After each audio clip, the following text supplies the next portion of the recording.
전 인생이 한순간에 무너질 수도 있지만 결코 포기하지만 않는다면 언젠가 다시 일어설 기회가 찾아온다고 믿는 사람이에요. 이 믿음이 절 오늘 이 자리에 서게 만들었고 결국 새로운 인연과 희망의 문을 열어줬죠.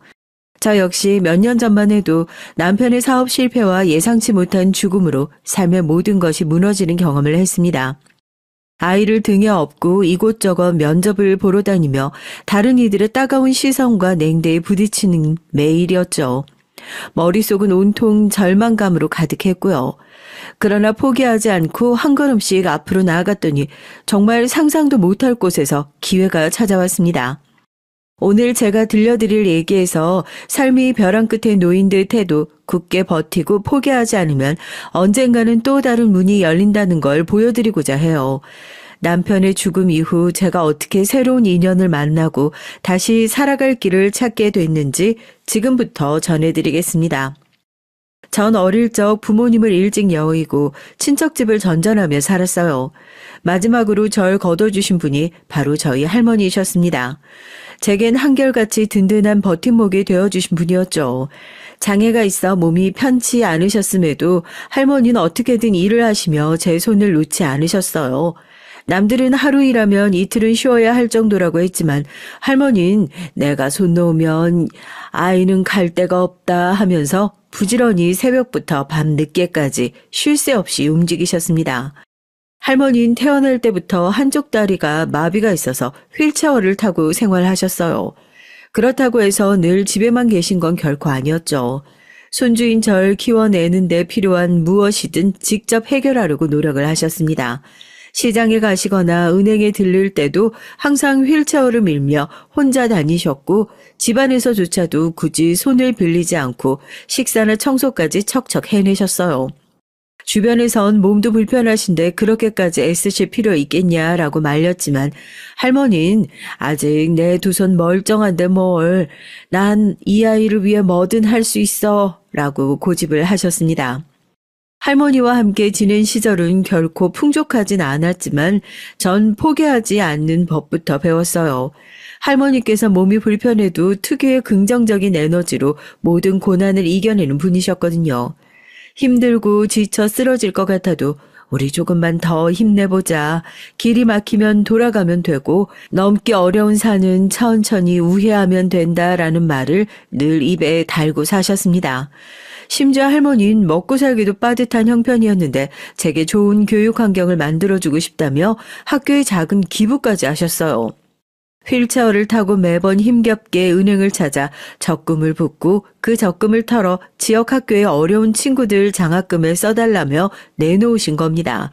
당시 주변에선 본인도 힘든 몸으로 일을 하며 손주 키우느라 얼마나 고생이 심한데 무슨 기부냐라는 핀잔을 했지만 할머니는 우리 아이처럼 어렵고 상처받는 아이들이 조금이라도 희망을 찾으면 그걸로 나는 됐다라며 꿋꿋이 실천하셨습니다. 그렇게 전 포기하지 않는 삶이라는 유산을 물려받았어요. 언제나 절망의 문 앞에 놓일 때마다 할머니께서 보여주셨던 부지런함과 타인을 돕는 마음을 떠올리면 다시 한 발짝을 내디딜 수 있었죠. 그리고 그 힘이 결국 제가 여러 실패와 상실을 경험하고서도 다시 일어설 수 있는 동력이 됐습니다. 그러나 할머니는 그렇게 무리를 하시다 보니 몸이 점차 망가져갔어요. 잦은 외출과 노동으로 인해 척추와 관절의 부담이 너무 컸고 제대로 휴식을 취하지 못한 채 일에 몰두하다 보니까 각종 합병증에 시달렸습니다. 병원에서 수차례 더 이상 무리하시면 안 된다고 경고했지만 할머니는 제 앞에서만큼은 약한 모습을 보이고 싶지 않아 하셨는지 조금만 더 일해도 괜찮다. 이런 말만 되풀이 하셨죠. 결국 어느 날 할머니가 집 앞 계단에서 심하게 쓰러지셨고 제가 허둥지둥 119를 불렀지만 병원으로 옮겨지자마자 끝내 숨을 거두고 말았어요. 의사 선생님 말씀이 이미 오래전부터 몸 상태가 한계치에 도달해 있었고 워낙 장애가 심한 상태에서 과로까지 겹치니 버틸 재간이 없었다고 하더군요. 할머니의 마지막 표정은 고통스럽기만 했지만 동시에 제 손을 꼭 쥔 채 절 향해 미소 지어 주셨던 걸 잊을 수 없습니다. 밝게 살아야 한다. 기죽지 말거라. 그런 할머니의 마지막 말씀이 귓가에 아직도 맴돌고 있어요. 장례식을 마치고 집에 돌아왔을 때 빈 휠체어가 휑하니 놓여있는 걸 보니까 가슴 한 구석이 뻥 뚫릴 것만 같았습니다. 장애를 안고서도 저를 지키기 위해 쉼없이 움직이셨던 그 흔적이 기어이 할머니를 데려가 버렸다는 사실이 너무도 원망스러웠죠. 이미 부모님 없이 자라며 외롭다는 감정은 익숙했지만 할머니마저 제 곁을 떠나시자 이제 정말 아무도 내 곁에 없다는 사실이 무섭게 와닿았습니다. 마음이 계속해서 무너지는데 눈물조차 나오질 않더라고요. 그저 이제 어쩌지 누굴 바라봐야 하지라는 막막함만 가슴을 시리게 했습니다. 할머니마저 세상을 떠나고 나니 제겐 정말로 기댈 곳 하나 없는 천의 고아가 됐어요. 혈연으로 이어진 친척은 계셨지만 이미 오래전부터 왕래가 거의 없었고 할머니도 친척들에게 제 뒷일을 부탁하기가 쉽지 않으셨던 모양입니다. 그러다 보니 제가 맞닥뜨린 현실은 무척 막막했지만 오히려 전 밝게 사는 것이 절 지키는 것의 최선의 방법이라고 생각했어요. 언제나 웃음을 잃지 않고 사소한 일에도 즐거움을 찾다 보니까 주변에선 제가 유복한 환경에서 태어난 아이처럼 보였죠. 그렇다고 모든 사람들이 그런 절 이해하거나 호의적으로 대해준 건 아니었어요. 오히려 쟤 뭐 그렇게 잘났대? 하며 무시하는 사람들도 꽤 있었습니다. 한 번은 고등학교에서 상을 받게 됐을 때 어떤 친구가 비꼬듯이 말했어요. 너는 뭐 집안 빽 좋고 돈 많아서 그런 거 받나 보다? 세상 힘든 거 하나 없고 쉽게만 살잖아? 처음엔 억울하고 화가 났지만 할머니가 떠오르자 오히려 속이 시원해지도록 맞받아치고 싶어졌어요. 그래서 당당하게 웃으면서 이렇게 말했어요. 아, 혹시 내가 돈이 많아 보였으면 미안. 근데 나 단칸방에서 나 혼자 살아. 엄마 아빠도 어릴 때 돌아가셨고 할머니도 얼마 전에 돌아가셔서 지금 보호자도 없어. 그래도 밝게 살아야 하는 거 아닌가? 나 혼자 우울해한다고 누가 밥 한 끼 더 주는 것도 아니잖아? 말을 마치자마자 주위가 순간 조용해졌고 그 친구는 얼굴이 새빨개져서 시선을 피했어요. 함께 있던 다른 아이들도 제가 그렇게 당당하게 말할 줄 몰랐던지 의외라는 눈빛을 보냈습니다. 그러군 제가 어떤 환경에서 자랐는지 조금씩 알게 된 후론 오히려 더 조심스럽게 대해주거나 먼저 말 걸어주곤 했어요. 제가 굳이 제 사정을 크게 떠벌리지 않는 건 힘든 상황에 갇혀서 스스로를 불쌍하게 여기고 싶지 않았기 때문입니다. 할머니께서 늘 네가 기죽지 않고 밝게 살아야 다른 사람들도 네 진가를 제대로 볼 수 있다라고 말씀하셨거든요. 이 말씀이 제 가슴 깊은 곳에 새겨져 있기에 전 언제나 할머니가 보여주신 모습을 본받고 싶었어요. 설령 누군가가 무시하거나 억측을 해도 그래, 그럼 더 멋지게 살아서 보여주지 하는 그런 마음으로 살아낼 수 있었죠. 그래서였을까요? 네가 부모님이 없이 자랐다는 걸 전혀 몰랐어. 늘 행복해 보였어. 라며 놀라는 사람들을 볼 때면 전 속으로 오히려 뿌듯했습니다. 결국 제게 남겨진 유일한 유산은 밝게 사는 법과 포기하지 않는 법이었어요. 그리고 그것이 앞으로 제게 무슨 일을 하든 또 어떤 고난을 겪든 끝까지 버틸 수 있는 가장 강력한 무기가 되어주었죠. 전 고등학교를 마친 뒤 조금 더 일찍 사회생활을 시작해 돈을 벌어야 되겠다는 결심을 했어요. 바닥부터 시작해서 이것저것 아르바이트도 해보고 어렵게 들어간 중소기업에서 경력을 쌓으며 우선은 돈을 벌어 안정된 삶을 살자라는 단 하나의 목표를 붙들었습니다. 학교 선생님은 더 공부해서 좋은 대학을 나오는 게 낫지 않겠냐 하고 조언했지만 전 당장 생계를 꾸려나가야 했으니 그럴 여유가 없었어요. 그래도 운이 좋았는지 어느 날 대기업에 준하는 복지와 규모를 갖춘 우량 중견기업에 지원했더니 덜컥 합격 통보를 받게 됐어요. 너무 기뻐서 그날 밤 집에 와서 펑펑 울었던 기억이 납니다. 이제야 할머니께 조금이라도 자랑할 수 있겠다. 그때부턴 잠도 줄여가며 일에 파고들었죠. 잡히는 대로 야근하고 실력이 부족하다고 느낄 때마다 삽이 털어서 각종 자격증 공부도 했습니다. 급여가 들어오는 족족 저축해두며 미래에 대한 희망을 키웠죠. 그러다 보니 20대, 30대를 온전히 회사와 업무에 바쳤어요. 정작 주위 친구들은 결혼 얘기를 하나둘씩 꺼내고 집장만을 고민할 때쯤 전 딱히 연애도 하지 않고 회사 업무에만 매달려 있었죠. 당연히 가족을 이룰 여유라고는 꿈도 못 꿨습니다. 지금 돈 벌 수 있을 때 못 벌면 또 언제 벌겠어 라는 마음이 컸거든요. 원래부터 결핍이 많은 환경에서 자란 터라 경제적 안정에 대한 집착도 조금은 있었던 것 같습니다. 그러다 보니 어느새 주변에서 너 연애는 안 하냐, 결혼 생각은 없냐라는 말을 듣는 시기조차 훌쩍 지나버렸죠. 저도 모르는 사이 30 후반을 넘어서다 보니 제가 사랑이라는 걸 아예 놓치고 사는 건 아닐까 하는 불안이 슬그머니 피어올랐습니다. 그래도 일에 익숙해져 있다 보니 크게 심각하게 고민하진 않았어요. 그러던 어느 날 지인이 제게 좋은 사람을 소개해 주겠다며 자리를 마련해 줬습니다. 처음 만났을 때 남편은 제게 이 사람이라면 나와 잘 맞을 수도 있겠다 싶은 온화함을 풍겼어요. 겉보기엔 화려하거나 말솜씨가 뛰어난 타입은 아니었지만 대화를 나누면 나눌수록 내가 이 사람 곁에 편안해지는 것 같다라는 느낌이 들더라고요. 만나서 식사를 할 때나 차를 마실 때도 제가 할머니 얘기를 꺼내거나 어려웠던 과거를 얘기하면 누구보다 진지하게 경청해줬고 조용히 제 손을 잡아주기도 했습니다. 특히 남편도 저와 같이 조실부모하고 홀로 자수성가한 사람이었기 때문에 더욱 저의 사정을 잘 이해해줬죠. 남편은 본인의 사정에 대해 정확히 모른다며 자세히 알려주지 않았는데 어릴 때 부모님과 헤어지고 친척들의 원조로 혼자 살아왔다고 하더군요.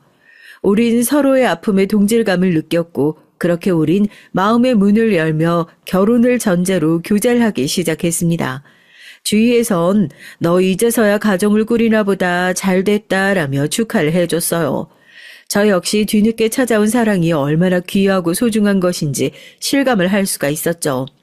장애가 있던 할머니의 헌신을 보며 자란 저로선 다정하고 따뜻한 남편의 존재가 마치 또 다른 가족의 온기처럼 느껴졌습니다. 그동안 돈을 모으며 오롯이 저 혼자 버텨왔지만 이젠 그 노력에 보답하듯 함께 꾸릴 미래가 생긴 기분이었어요. 어렸을 때부터 내겐 가족이란 얼마나 소중한 꿈이었는지 몰라. 이제 당신과 행복한 가정을 이루고 싶어. 남편 앞에서 이런 말을 꺼냈을 때 그는 제 손을 꼭 잡아주며 우리가 함께라면 어떤 어려움도 잘 넘길 수 있을 거야 라고 답했습니다. 그 말에 전 처음으로 이 사람이면 정말 끝까지 함께할 수 있겠다라는 확신이 들었어요. 그리고 그 믿음 하나만으로도 결혼 생활에 대한 설렘이 가슴 깊이 차오르기 시작했습니다. 남편은 프리미엄 디저트 카페를 운영하는 사람이었어요. 처음엔 주택가 조그만 상가 건물 1층에서 오픈한 작은 베이커리가 시작이었죠. 이름도 디저트 스튜디오 같은 소박한 것이었는데 가게가 작고 주차 공간도 충분치 않았지만 남편이 직접 개발한 디저트들이 차별화 포인트였습니다. 프랑스 정통 레시피를 공부하고 재료 또한 가급적 신선한 것만 엄선해서 사용하니까 입소문이 제법 빠르게 났죠. 특히 과일 타르트와 수제 브라우니는 예약을 해야 살 수 있을 정도로 인기였어요. 시간이 지나자 손님들이 폭발적으로 늘면서 어느새 줄 서서 기다려야 하는 가게가 됐습니다. 남편은 2호점을 내기 위해 인근 번화가 부근에 적당한 상가를 물색했고 이내 두 번째 매장을 오픈했어요. 여긴 첫 매장과 달리 앉아서 여유롭게 차 한 잔을 마실 수 있도록 넓은 카페 공간을 확보했죠. 오픈 당시부터 SNS에 빠르게 퍼지면서 남편의 디저트 카페는 더욱 인기를 얻어가기 시작했습니다. 3호점까지 오픈할 수 있을 정도로 사업이 확대되자 자연스럽게 직원 수가 늘고 매장 운영에 필요한 관리 업무도 많아졌어요. 제품 개발, 인테리어 컨셉 유지, 재고 및 원재료 관리, 매장별 매출 및 마케팅 파악. 남편은 물론 누구든 쉬운 일이 아니었습니다. 이 무렵 남편은 제게 진지하게 털어놨어요. 이제 더 이상 나 혼자선 매장을 다 챙기기가 너무 벅차. 곳곳에 확장 요청이 오는데 난 카페 운영 노하우만 알지 체계적으로 인사, 회계, 마케팅 같은 걸 해본 적이 없거든. 당신이 회사에서 배운 시스템 운영 방식이나 조직 관리 경험 같은 게 분명 큰 힘이 될 거야. 사실 전 안정적인 중견기업에서 꽤 높은 연봉을 받으며 일하고 있었고 회사에서도 나름 대우를 받고 있었습니다. 그런데 남편이 간절하게 도움을 요청해 오니까 내가 조금이라도 힘이 되어줄 수 있으면 좋겠다라는 마음이 들었어요. 한편으론 마음 한구석에서 언제까지 직장 생활만 계속할 수 있을까? 내 이름이 걸린 무언가를 만들어보고 싶다는 욕심이 살짝 고개를 들었습니다. 결국 전 주변 지인들의 우려에도 불구하고 퇴사를 결심했어요. 무엇보다 남편과 함께 만드는 매장이 주는 새로운 설렘이 컸습니다. 그리고 그간 모아둔 목돈 역시 과감히 투자하기로 마음먹었고요. 우리 브랜드를 전국적으로 알리고 나중에는 해외까지 진출할 수 있을 것 같아. 지금 사람들이 디저트에 아낌없이 투자를 하잖아. 카페 분위기나 맛만 확실하면 얼마든지 승산 있어. 남편은 이미 훌륭한 제품이라는 강점에 좀 더 전문적이고 체계적인 경영 시스템을 도입하면 금세 한 단계 업그레이드 될 수 있다고 확신했어요. 퇴사를 마무리하고 매일매일 남편과 1호점에서 3호점까지 번갈아가며 실무를 익혔습니다. 일단 카페 전체 수입 지출을 한눈에 파악하기 위해 회계 프로그램을 도입하고 직원들의 근무 스케줄과 인력 배치 등을 정리하는 데 제 회사 생활 노하우가 큰 도움이 됐죠. 짧은 시간이지만 남편은 역시 조직에서 잔뼈가 굵은 당신이라 효율이 확 좋아졌다며 칭찬을 해주곤 했습니다. 조금만 더 힘내면 우리 카페도 전국적으로 유명해지고 또 그때가 되면 우리도 여유롭게 여행도 다니고 아이 계획도 세울 수 있겠지? 남편은 밤마다 들뜬 목소리로 미래 계획을 말하며 저도 덩달아 가슴이 뛰었어요. 비록 아직은 매일같이 발이 발바닥에 닿지 않을 정도로 뛰어다니느라 정신없지만 우리 가게를 운영한다는 자부심과 남편의 꿈을 함께 이룬다는 행복감이 컸습니다. 그리고 저 역시 적잖은 돈을 투자했기 때문에 여기서 제대로 성공해서 가정을 안정시키고 싶은 열망이 가득했어요. 두 사람 다 꿈에 부풀어 있을 때만 해도 앞으로 어떤 시련과 어려움이 찾아올지 미처 알지 못했습니다. 그래도 그때의 설렘과 희망은 결코 거짓이 아니었고 지금 돌아보면 우리의 인생이 가장 반짝이던 순간이었다는 생각이 들어요. 그렇게 1호점과 2호점 그리고 3호점을 잇따라 오픈했을 때까진 정말 모든 게 잘 풀린다는 표현이 딱 어울렸습니다. 맛있다고 소문난 디저트를 맛보기 위해 지방에서 일부러 찾아오는 손님도 있었고 점점 매출이 늘면서 남편은 밤낮 없이 더 크게 더 멋지게 확장할 방법을 고민했죠. 저 역시 주어진 업무를 하면서도 남편이 가진 열정이 대견하고 또 든든해서 분명히 우리 카페가 전국적인 브랜드로 자리 잡을 수 있을 거야 라는 기대를 품게 됐습니다. 그런데 4호점을 낸 후부터 남편이 한꺼번에 너무 많은 일을 벌이기 시작했어요. 지방 주요 도시에도 매장을 열고 대형 쇼핑몰에도 매장 입점을 추진하며 또 SNS 이벤트와 프로모션을 동시에 진행했죠. 사실 저도 불안했지만 남편이 이게 바로 최고의 전성기를 놓치지 않는 방법이라고 힘주어서 말을 하니 굳이 말릴 수가 없었습니다. 문제는 이렇게 공격적으로 확장하면서 막대한 비용이 들어가기 시작했다는 거예요. 저와 남편이 모은 돈은 이미 3호점까지 열면서 대부분 소진됐고 4호점, 5호점을 준비하는 데 필요한 임대료, 인테리어비, 초기 운영비는 고스란히 대출이나 투자금에 의존해야 했습니다. 한두 달만 버티면 새로운 매장도 금방 자리를 잡을 거야. 남편의 장담은 시간이 지나면서 현실과 점점 괴리를 보였어요. 예상보다 손님이 빨리 늘질 않았고 광고비며 재료비는 꼬박꼬박 지출되니 자금 사정이 곧장 악화되기 시작했습니다. 거기에 경쟁까지 치열해지면서 매출은 갈수록 줄어들었죠. 크게 눈에 띄지 않던 소규모 디저트 가게들이 SNS로 파고들면서 손님들을 순식간에 끌어갔고 대형 프랜차이즈 카페들도 신메뉴를 내놓고 할인 공세를 펼쳤습니다. 프리미엄이니 가격이 비싸도 괜찮다던 기존 손님들도 다른 곳들을 찾아 떠나기 시작했어요. 남편은 그럴수록 초조해져서 프로모션으로 가격을 조금 내리자 이벤트를 더 크게 하자라며 비용을 다시 쏟아부었는데 이게 또 자금 문제를 키우는 악순환이 되고 말았죠. 이러다 보니 자연스럽게 인력 관리와 품질 유지도 엉망이 됐습니다. 매장마다 새로 들어온 직원들이 많았는데 제대로 된 교육 시스템을 구축하기도 전에 우후죽순으로 인원이 늘다 보니 음료나 디저트의 맛이 매장마다 달라지는 거예요. 손님들은 맛이 예전 같지 않다며 불평을 쏟아내기 시작했고 이는 곧 브랜드 이미지를 깎아먹는 결정타가 됐습니다. 남편은 그때마다 직접 발로 뛰며 문제를 해결하려고 했지만 매장 운영이 너무 많아져 모든 걸 챙길 수가 없었어요. 결국 한두 달 더 버티자는 생각으로 받은 단기 대출의 이자 부담이 극심해졌고 매월 내야 할 임대료와 직원 월급이 벅찰 정도가 되면서부턴 더는 돌이킬 수 없게 됐어요. 신규 투자자를 찾으러 여기저기 문을 두드려 봤지만 이미 부채가 너무 많다는 이유로 번번이 거절당했죠. 그럼에도 남편은 막다른 길에 몰렸다는 걸 인정하기가 두려웠던 건지 매일 이 고비만 넘기면 다시 잘 될 거야 라고 절 붙들었습니다.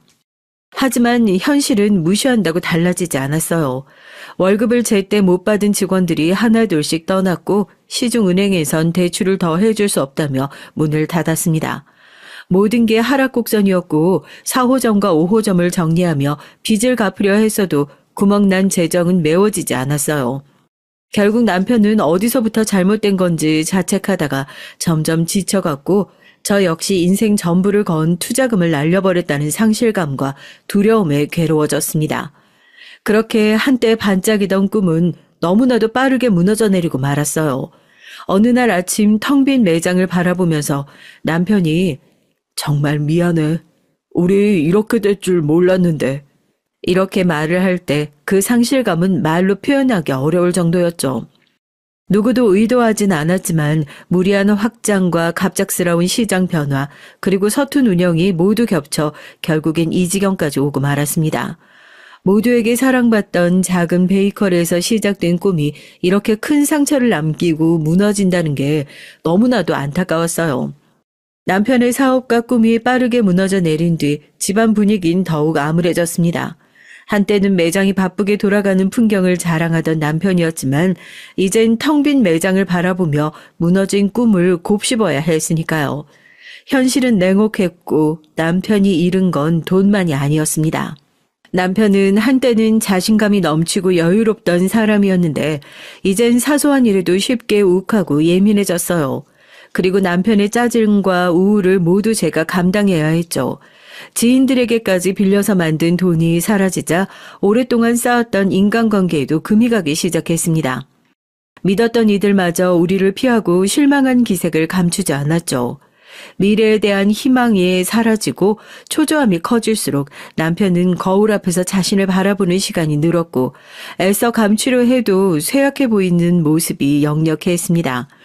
처음엔 다시 시작하겠다며 재기를 꿈꿨지만 이자 폭탄과 미지급 월급 그리고 끝없이 밀려드는 채무 독촉에 오래 버틸 수가 없었어요.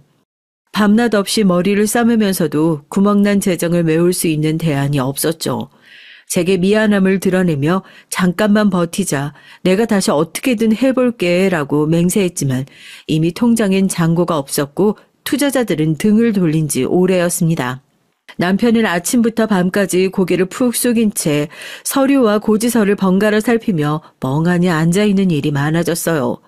대체 어디서부터 잘못된 건지 저도 쉽게 답을 내릴 수 없었지만 남편은 더더욱 자책을 멈추질 못했습니다. 가장 괴로웠던 건 끊임없이 걸려오는 빚 독촉 전화였어요. 처음엔 지금 운영이 조금 어려울 뿐이니 곧 갚을 수 있다고 응대했지만 시간이 지날수록 그 말이 공허한 약속이라는 걸 남편 스스로도 알고 있었습니다. 이자 비용이 눈덩이처럼 불어나고 한번 밀리기 시작한 대금은 걷잡을 수 없이 쌓여갔어요. 불면증에 시달리던 남편은 새벽까지 인터넷을 뒤져가며 투자자를 찾으려 애썼지만 대부분 남편의 사업 부채 내역을 듣자마자 거절을 했어요. 남편은 제가 내민 밥 한 숟가락도 제대로 삼키지 못할 만큼 속이 타들어갔습니다. 죄책감이라는 말이 절로 떠오르는 눈빛이었어요. 잠자리에 들기 전 문득 혼잣말처럼 내가 왜 당신 돈까지 끌어다 이렇게 만들었을까? 어디서부터 뒤틀린 걸까? 이렇게 중얼거리는 남편 모습을 보면 가슴이 찢어지는 듯 했습니다. 그런 날들이 계속되면서 남편은 점차 예민해지고 과묵해졌어요. 예전 같으면 사소한 일에도 깔깔대며 웃던 사람이 이젠 제 얼굴조차 똑바로 보지 못하고 늘 미안함만 곱씹는 듯 했죠. 전 어떻게든 괜찮아, 아직 늦지 않았어. 다시 시작할 수 있어. 라고 다독이려고 애썼지만 남편은 마음속 벼랑은 이미 너무 깊어진 모양이었습니다. 어느 날 밤 남편은 소파에 앉아 서류 몇 장을 차근차근 적어 내려가더니 그 종이를 조심스레 접어 제 앞에 두고 말없이 절 껴안았습니다. 갑자기 왜 이래? 아무것도 아니야. 그냥 미안하단 말이 하고 싶어서. 그렇게 대답을 하더군요. 그 미안하다는 한마디가 왠지 모르게 너무 무겁게 느껴져서 불안한 기운이 들었습니다. 그날 새벽 남편은 제가 잠든 사이 가만히 집을 나섰어요. 휴대전화도 놓고 사라져버렸죠. 이상한 기분에 뒤척이다가 눈을 떴더니 남편이 없고 새벽 3시가 넘었으니 오싹한 느낌마저 들더군요. 설마 무슨 일이라도 생겼을까 불안해지기 시작해 불이 나게 전화를 돌렸지만 남편은 받질 않았어요. 지인들에게 연락을 해도 남편이 보이지 않는다는 말만 돌아왔고 모든 감각이 얼어붙은 채로 몇 시간을 보냈는지 모릅니다. 결국 아침이 되어서도 남편이 돌아오지 않자 전 경찰에 실종 신고를 했고 지푸라기라도 잡는 심정으로 생각날 만한 곳을 찾아다녔어요. 지치고 겁이 나서 도대체 왜 이러는 거야 라는 눈물을 떨구고 있을 때 오후 무렵에 경찰에서 전화가 왔습니다. 그리고 그 음성 너머로 들려온 말은 남편분께서 인근 하천에서 라는 말이었어요. 현장에 달려가 보니 이미 모든 게 끝나 있었습니다. 남편이 입던 옷, 남편의 트레이드 마크였던 수첩과 펜, 그리고 딱 한 장의 편지가 남아 있었죠. 편지 내용은 길지도 않았어요. 미안하다. 더 이상 짐이 되기 싫다. 당신은 꼭 행복해야 한다. 그렇게 남편은 스스로 세상과 작별해버린 겁니다. 처음엔 이런 현실이 믿기지 않았어요. 왜 이런 선택을 했을까? 분명 우리가 다시 힘을 합치면 살아갈 방법이 있었을 텐데. 울분을 토해내며 하늘을 원망하기도 했습니다. 한 번이라도 좀 더 진지하게 남편의 마음을 들여다봤다면, 조금만 더 그를 붙잡아 줬다면 달라질 수도 있지 않았을까? 스스로를 자책하고 후회하는 날들이 이어졌어요. 남편이 세상을 떠난 후 눈물로 지새운 며칠 동안은 정말 아무것도 손에 잡히지 않았습니다. 경찰과 병원 그리고 남편의 지인을 통해 장례 절차를 마련했지만 솔직히 그 모든 과정이 꿈처럼 느껴졌어요. 친척들과 지인들이 하나둘씩 조문을 오고 조문객들과 어색한 인사를 나누면서도 이게 정말 현실인가 하는 생각이 끊임없이 들었습니다. 장례식장에서 마지막으로 남편의 영정사진을 바라봤을 때 그 표정이 너무나 따뜻해 보여 차마 제대로 울지도 못했어요. 지금이라도 문 열고 들어올 것 같은데 정말 이 사람이 떠난 게 맞아? 불현듯 헛된 기대를 하면서 말이죠. 그렇게 정신없이 3일장을 치르고 남편을 영면으로 보내며 마지막 인사를 건넨 뒤에야 비로소 이제 정말 혼자 남았구나 하는 실감이 밀려들었어요. 그런데 뜻밖에도 장례 후 일주일쯤 지났을 때 몸이 이상한 기운이 느껴졌어요. 워낙 지쳐서 그런가 보다 했는데 자꾸만 속이 울렁거리고 입맛도 달라지는 등 평소와 다른 증상이 나타났죠. 혹시나 해서 병원에 가보니까 의사 선생님이 조심스럽게 결과를 전해줬습니다. 축하드려요. 임신 6주차로 보이네요. 혹시 모르셨어요? 의사 선생님의 말이 귀에 꽂히자 마치 세상이 다시 한번 멈춰선 듯 얼어버렸습니다. 내가 임신? 제 감정이 혼란스럽게 요동쳤어요. 눈물도 웃음도 아닌 말로 표현하기 어려운 감정이 가슴 깊은 곳에서 터져 나오려고 했습니다. 이걸 남편이 알았다면 얼마나 기뻤을까 하는 생각이 순식간에 밀려왔거든요. 장례식 때만 해도 남편을 잃고 이제 혼자가 됐구나라는 생각을 했는데 현실은 전혀 다른 방향으로 펼쳐져 있었습니다. 아이를 품고 있다는 사실이 주는 기쁨과 남편이 이 사실을 모른 채 홀로 떠나버렸다는 슬픔이 동시에 찾아왔어요. 병원에서 나오자마자 하염없이 걷다가 갑자기 울음이 폭발해서 길 한복판에 주저앉아 오열을 했습니다.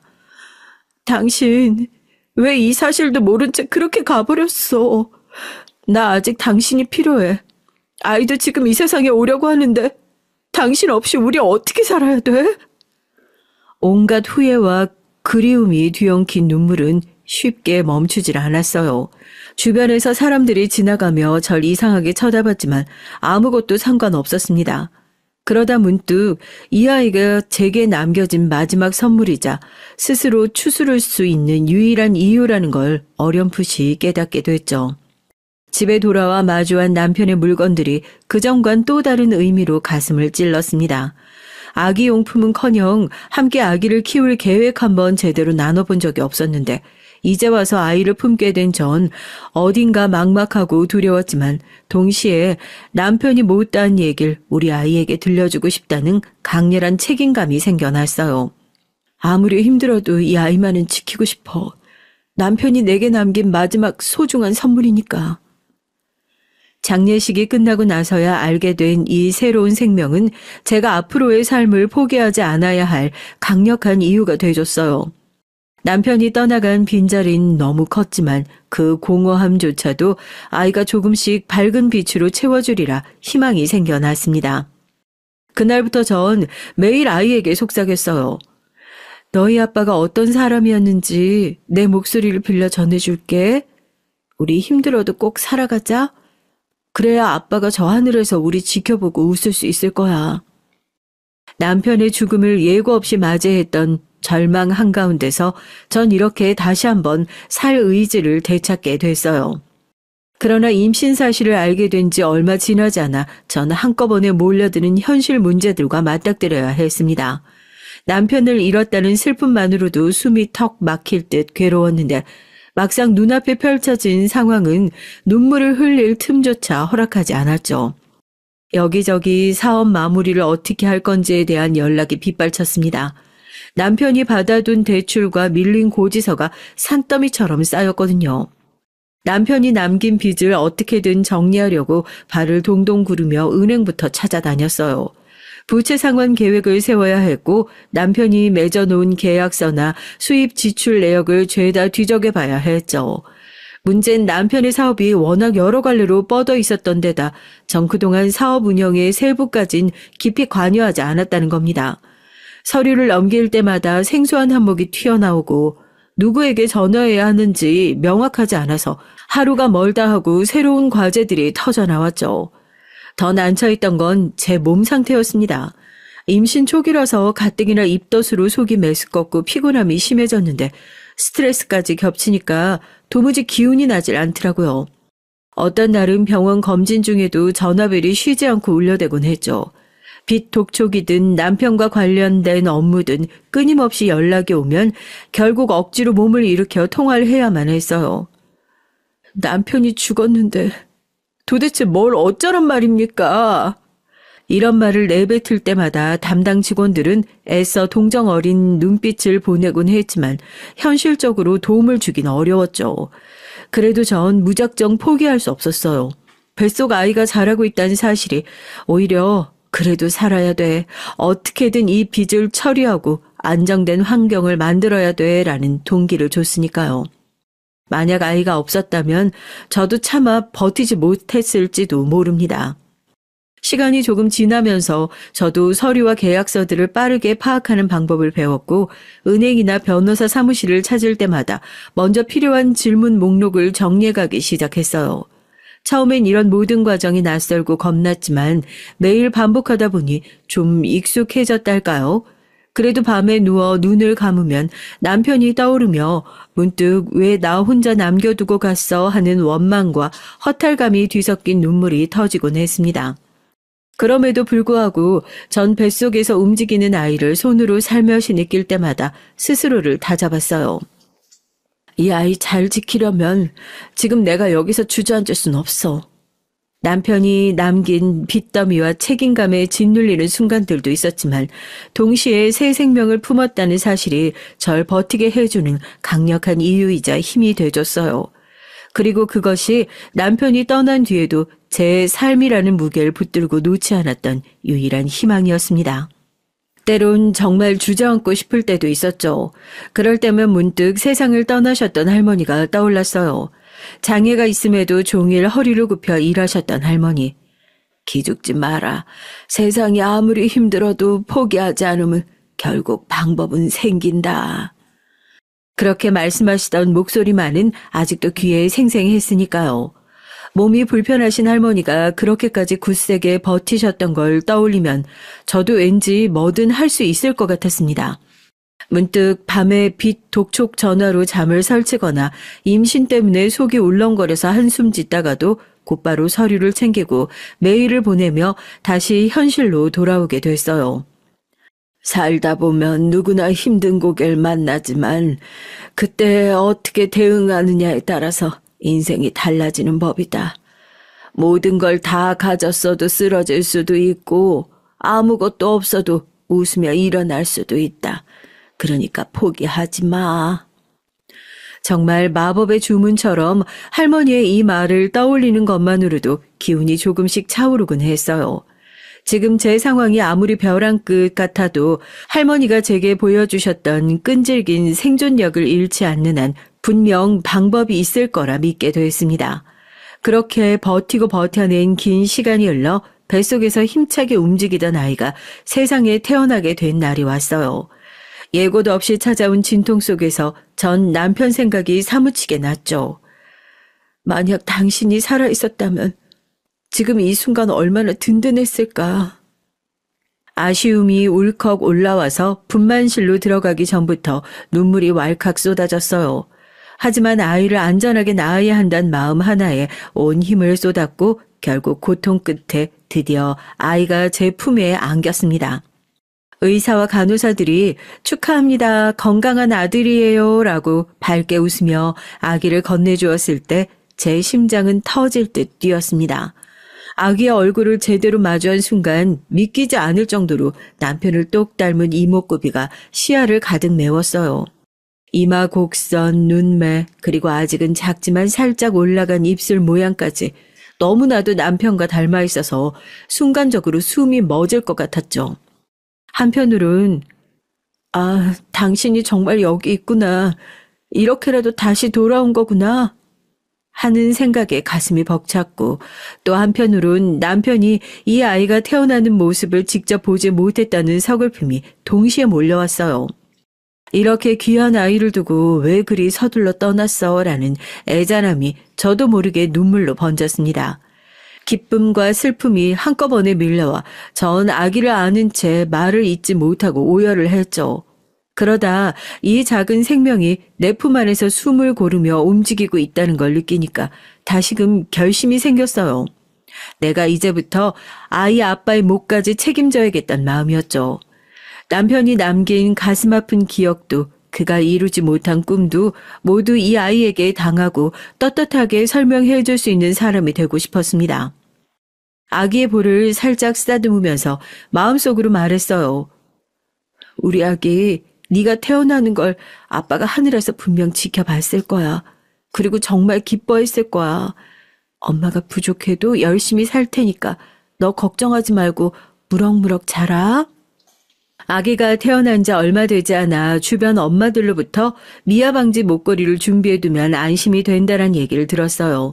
아직 아기가 걸을 수도 없고 어디 멀리 갈 일도 없었지만 왠지 제 마음이 불안해질 때마다 남편 없이 아이를 지킨다는 게 이렇게 두려운 건가 싶어 미리 준비해두면 좋겠다고 생각했죠.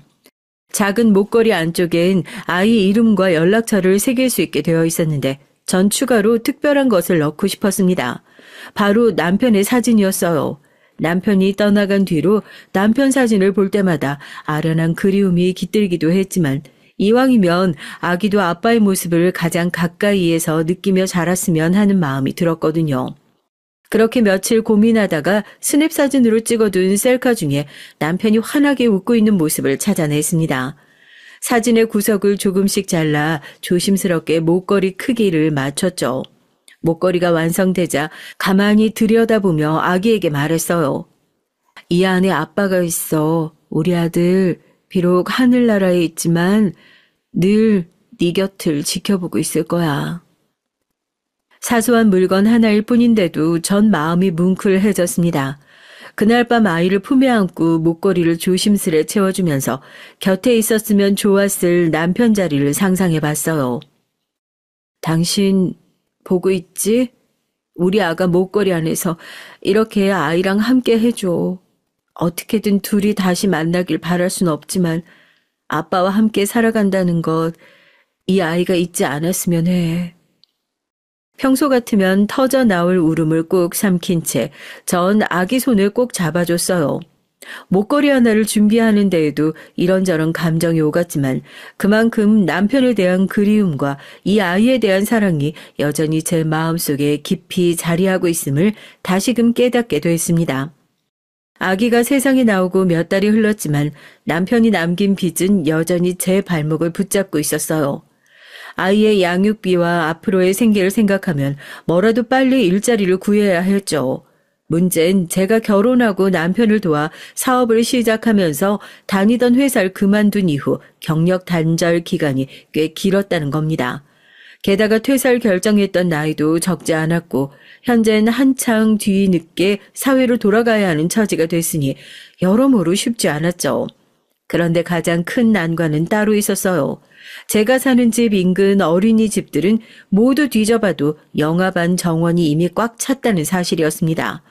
대기 신청을 해둬도 언제 자리가 날지 알 수가 없었고 새벽같이 전화해봤자 현재까지는 대기가 상당히 많아서 가능성이 낮다라는 답변만 돌아왔어요.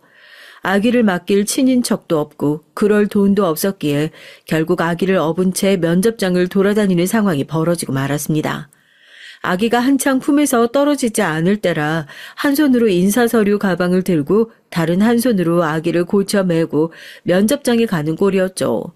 날씨가 더운 날이면 땀이 흐르고 아기는 한 번씩 뒤척이며 울음을 터뜨릴까봐 조마조마하기만 했어요. 정작 재킷도 구겨진 채로 제대로 입을 수도 없고 머리카락은 어느새 헝클어져서 면접관 앞에서 깔끔한 첫인상을 남기기조차 힘들었습니다. 나이도 적지 않은 데다 경력이 한참 비어있으니 기업 입장에서 제가 투입돼도 능력을 발휘하기 어렵다고 판단했을지도 모르죠.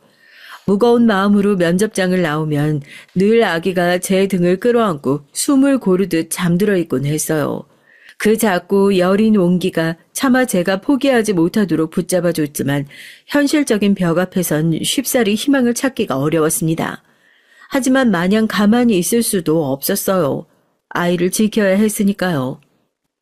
함께 포기하지 않고 살아가자라는 마음으로 기운을 겨우내어 다음 면접 일정을 잡곤 또 등 뒤에 아기를 매달고 길을 나섰습니다. 그저 어떻게든 한 번만 기회를 얻으면 열심히 일해서 아이와 제 삶을 다시 추슬러 갈 수 있을 텐데 그러한 간절함이 사무쳤지만 세상은 아직 제 상황을 봐주지 않는 듯 했습니다. 그럼에도 불구하고 전 다음 날도 아이를 고쳐 업고 다시 취업문을 두드렸어요. 그러던 얼마 전 인터넷 취업 사이트를 뒤적이다가 우연히 발견한 구인 공고가 있었습니다. 경력 단절 여성 우대 아기 물품 관련 기업 신입 채용이라는 문구가 떴을 때 전 정말 심장이 쿵 내려앉는 기분이었죠. 경력 단절 여성을 우대하는 곳이 그리 흔치 않은 데다가 아이를 키워본 경험이 있다면 제품에 대한 이해도가 높을 거라는 생각에서 뽑는다는 말이 왠지 제게 딱 들어맞는 듯 했죠. 이건 정말 놓치고 싶지 않은 기회라서 급히 지원을 했고 운 좋게도 서류와 1차 면접을 무사히 통과했습니다. 그렇게 맞이한 최종 면접 날, 전 전날부터 아이 맡길 곳을 온종일 수소문했어요. 동네 어린이집 영아반은 여전히 자리가 없었고 친구들이나 지인들에게 부탁해보려고 해도 이미 약속이 있다든지 하는 사정으로 모두 난처해 하더군요. 결국 이번에도 아이를 업고 면접장에 가야 하는 상황이 됐습니다. 너무나 붙고 싶은 자리였기에 마음이 타들어갔지만 현실적으로 제가 할 수 있는 방법은 이것뿐이었어요. 면접은 회사 본사에서 진행됐습니다. 대기실에 들어서자 몇몇 여성 지원자들이 눈에 띄었지만 그들 중 아이를 직접 안고 온 이는 저뿐이었어요. 다들 아기까지 함께 오셨네요 라며 조심스럽게 말을 걸었고 전 민망하게 웃으며 맡길 데가 없어서요 라고 답했죠. 그 가운데 제 번호가 불려 면접장 안으로 들어갔습니다. 면접관은 총 3분이셨는데 한 분은 저를 보자마자 아이를 안고 오셨어요? 이렇게 직접 아기를 데려올 줄은 몰랐네요. 라며 놀란 표정을 지었습니다. 전 송구한 마음에 죄송합니다. 오늘만큼은 정말 잘해보고 싶었는데 아기를 맡길 곳이 없었어요. 최대한 예의 바르게 말씀을 드렸죠. 아닙니다. 아이가 울거나 하면 면접을 이어가기 어렵진 않을까요?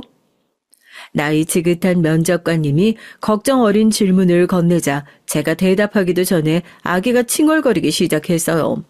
안절부절 못하는 저를 대신해 다른 면접관님이 다정하게 제가 안아봐도 될까요? 라고 물으셨고요. 전 난감했지만 그래도 회사 분위기가 나쁘진 않아 보인다는 안도감이 조금 들었습니다. 아기를 면접관님에게 잠시 넘기고 전 면접관들과 간단한 인사를 나누며 이력서와 자기소개서를 차례로 설명했어요. 경력 단절 기간이 길었던 이유, 그동안 남편을 도와 어떤 사업을 했는지, 어떤 육아 경험과 생활을 했는지, 그리고 이전 직장에선 무슨 일을 담당했는지 등 성심성의껏 답변을 해나갔죠. 그런데 어느 순간 아기를 안아주던 면접관님이 아기의 미아방지 목걸이를 슬쩍 들여다보느니 깜짝 놀란 듯한 표정을 지었어요. 이거 안쪽에 사진이 들어있네. 면접관님이 조심스레 목걸이를 살펴봤습니다. 거긴 남편 사진이 작게 들어있었죠. 전 순간 당황해서 네. 세상 떠난 아기 아빠 사진이에요. 아기한테도 보여주고 싶어서요. 라고 말끝을 흐렸어요. 그러자 면접관님이 사진을 가만히 보더니 안색이 굳은 채로 어딘가에 전화를 걸기 시작했습니다. 죄송한데 잠시 통화 좀 하겠습니다. 면접 도중에 전화를 하는 건 이례적이지만 표정이 심상치가 않았죠. 몇 분간의 통화가 끝나자 면접관님은 말을 아낀 채 잠시만 곧 누가 오실 거예요. 라고만 전했습니다. 그리고 면접은 일단 중단됐죠. 약 1시간쯤 지나서 회의실 문이 다시 열렸어요. 수트 차림의 노년의 남성이 가쁜 숨을 몰아쉬며 들어오시더군요. 면접관님이 회장님, 이분이 바로 라고 소개를 하는 순간 회장님이라고 불린 그분이 절 와락 끌어안았습니다. 전 전혀 예상치 못한 상황에 얼어붙고 말았죠. 전 너무 당황해서 어떤 반응도 못했고 주변 사람들도 놀라서 멈춰 서 있었어요. 그리고 회장님이 하염없이 제 아기를 들여다보며 다시금 아기가 걸친 목걸이를 확인하더니 울먹이는 목소리로 말씀하셨습니다. 이 사진 혹시 남편분이 박현우 씨 맞나요? 그 이름을 듣자마자 제 가슴이 쿵 하고 내려앉았어요. 저는 그저 네 맞아요. 그런데 어떻게 라고 되물었죠. 그러자 회장님은 믿을 수 없다는 듯 고개를 가로저으며 눈물을 글썽였습니다. 그럼 당신이 내 조카의 아내가 되는 거네요. 이 사진 속의 남잔 어릴 때 사라진 내 친동생의 아들이에요. 제 조카입니다. 머릿속이 하얗게 변했죠. 남편의 가족들과는 일찍이 연락이 끊겼다고 들었고 저 역시 남편의 먼 친인척 관계를 잘 모르고 지내왔는데 이 회사 회장님이 남편과 혈연 관계가 있었다는 겁니다. 놀랍고도 당황한 상황에서 전 아기를 꼭 끌어안은 채 숨조차 쉬기 힘들었어요. 도대체 어떻게 된 일인지 말씀 좀 해주세요. 제 남편은 부모님을 일찍 여의고 힘겹게 자랐다고 들었어요. 남편이 말하기로 본인은 아버지의 집안에 대해 아는 게 거의 없다고 했죠. 남편의 아버지, 그러니까 제 시아버진 가족이 운영하던 회사를 잇는 대신 예술 관련 길을 걷고 싶어 집을 나섰다고 들었습니다. 이후 형님과는 가끔 편지만 주고받다가 점차 연락이 완전 끊겼다고 했어요. 결국 시아버진 독립해서 다른 지역에 살았고 결혼도 혼자서 결정한 뒤 얼마 안 돼서 세상을 떠나셨다고요. 그러니 남편은 태어날 때부터 할아버지나 큰아버지 같은 분을 본 적도 없이 자랐죠. 회장님은 평생 내 동생과 조카가 어디서 어떻게 지내는지 모른 채로 아쉬움만 품고 있었는데 이렇게 황망한 방식으로 다시 이어지게 될 줄은 몰랐구만. 하시며 눈물을 삼키셨습니다. 또한 회장님은 조카가 그렇게 불행하게 세상을 등진 후 제가 혼자 아기를 키우는 처지라는 사실을 듣자 하염없이 미안하다는 말씀을 반복하셨어요. 가족인데도 난 네 남편이 이렇게 힘들어하다 세상을 떠난 것도 모르고 조카를 돕지도 못했구나. 정말 미안하다. 이제라도 난 이 아이에게 해줄 수 있는 모든 걸 해주고 싶다. 뭐랄까, 저로선 황당하기도 하고 복잡하기도 한 심정이었어요. 남편에게 혈육이 없다고 알고 있었기에 이렇게 직접적으로 마주칠 거라고는 상상도 못했으니까요. 그리고 그분이 제게 손을 내밀며 가족이다라고 말을 해줄 때 한편으론 이걸 남편이 살아있을 때 알았더라면 하는 생각이 절 울컥하게 만들었습니다. 그날 이후 회장님은 곧바로 회사 인사팀과 논의해서 저를 채용해 주셨어요. 처음엔 인턴 형태로 입사했지만 급여와 복지 그리고 육아 지원 제도까지 최대한 배려를 해주시더군요. 어차피 우리 회사 경력 단절 여성 우대 정책 쓰고 있으니까 정규직으로 전환도 어렵지 않을 거다. 그런 말을 건네며 적극 응원을 해주셨어요. 물론 이 모든 일이 너무 갑작스러워서 혼란스럽기도 했지만 그래도 회장님은 이제라도 내가 남편 대신 그리고 너희 아가 대신 가족을 지켜주고 싶다. 라며 간절히 말씀하십니다. 내가 동생과 조카를 찾아볼 생각을 좀 더 적극적으로 했었다면 우리 현우가 힘든 일을 당하기 전에 막아줄 수도 있었을 텐데 정말 늦었지만 적어도 이 아이만은 더 이상 힘들게 살지 않아도 되도록 최선을 다할 거다. 회장님은 아이에게 가만히 손을 내밀며 조카가 이렇게 귀한 아이를 남기고 갔구나라며 목이 메어 했어요. 면접장에 처음 들어왔을 때와 달리 전 전혀 다른 세상에 발을 디딘 느낌이 들었습니다. 남편의 사진이 계기가 되어 그리고 낯선 회장님이 사실 남편의 멀지 않은 혈연임이 밝혀지는 이 극적인 순간에 제 운명이 바뀌어버린 듯 했거든요.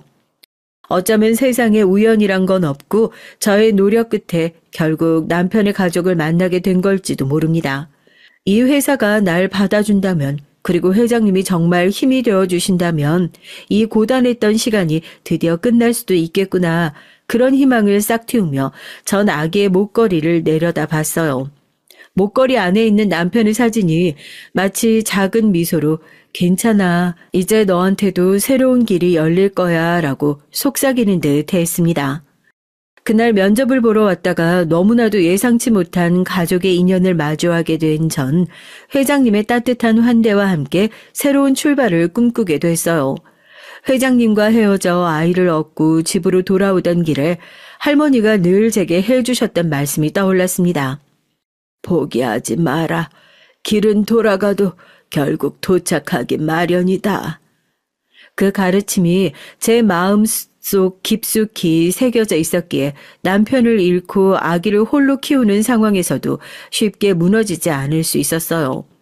그리고 그 끈기를 붙들고 살다 보니 회장님과 남편 가족의 인연까지 알게 되어 지금 이 순간을 맞이하게 됐습니다.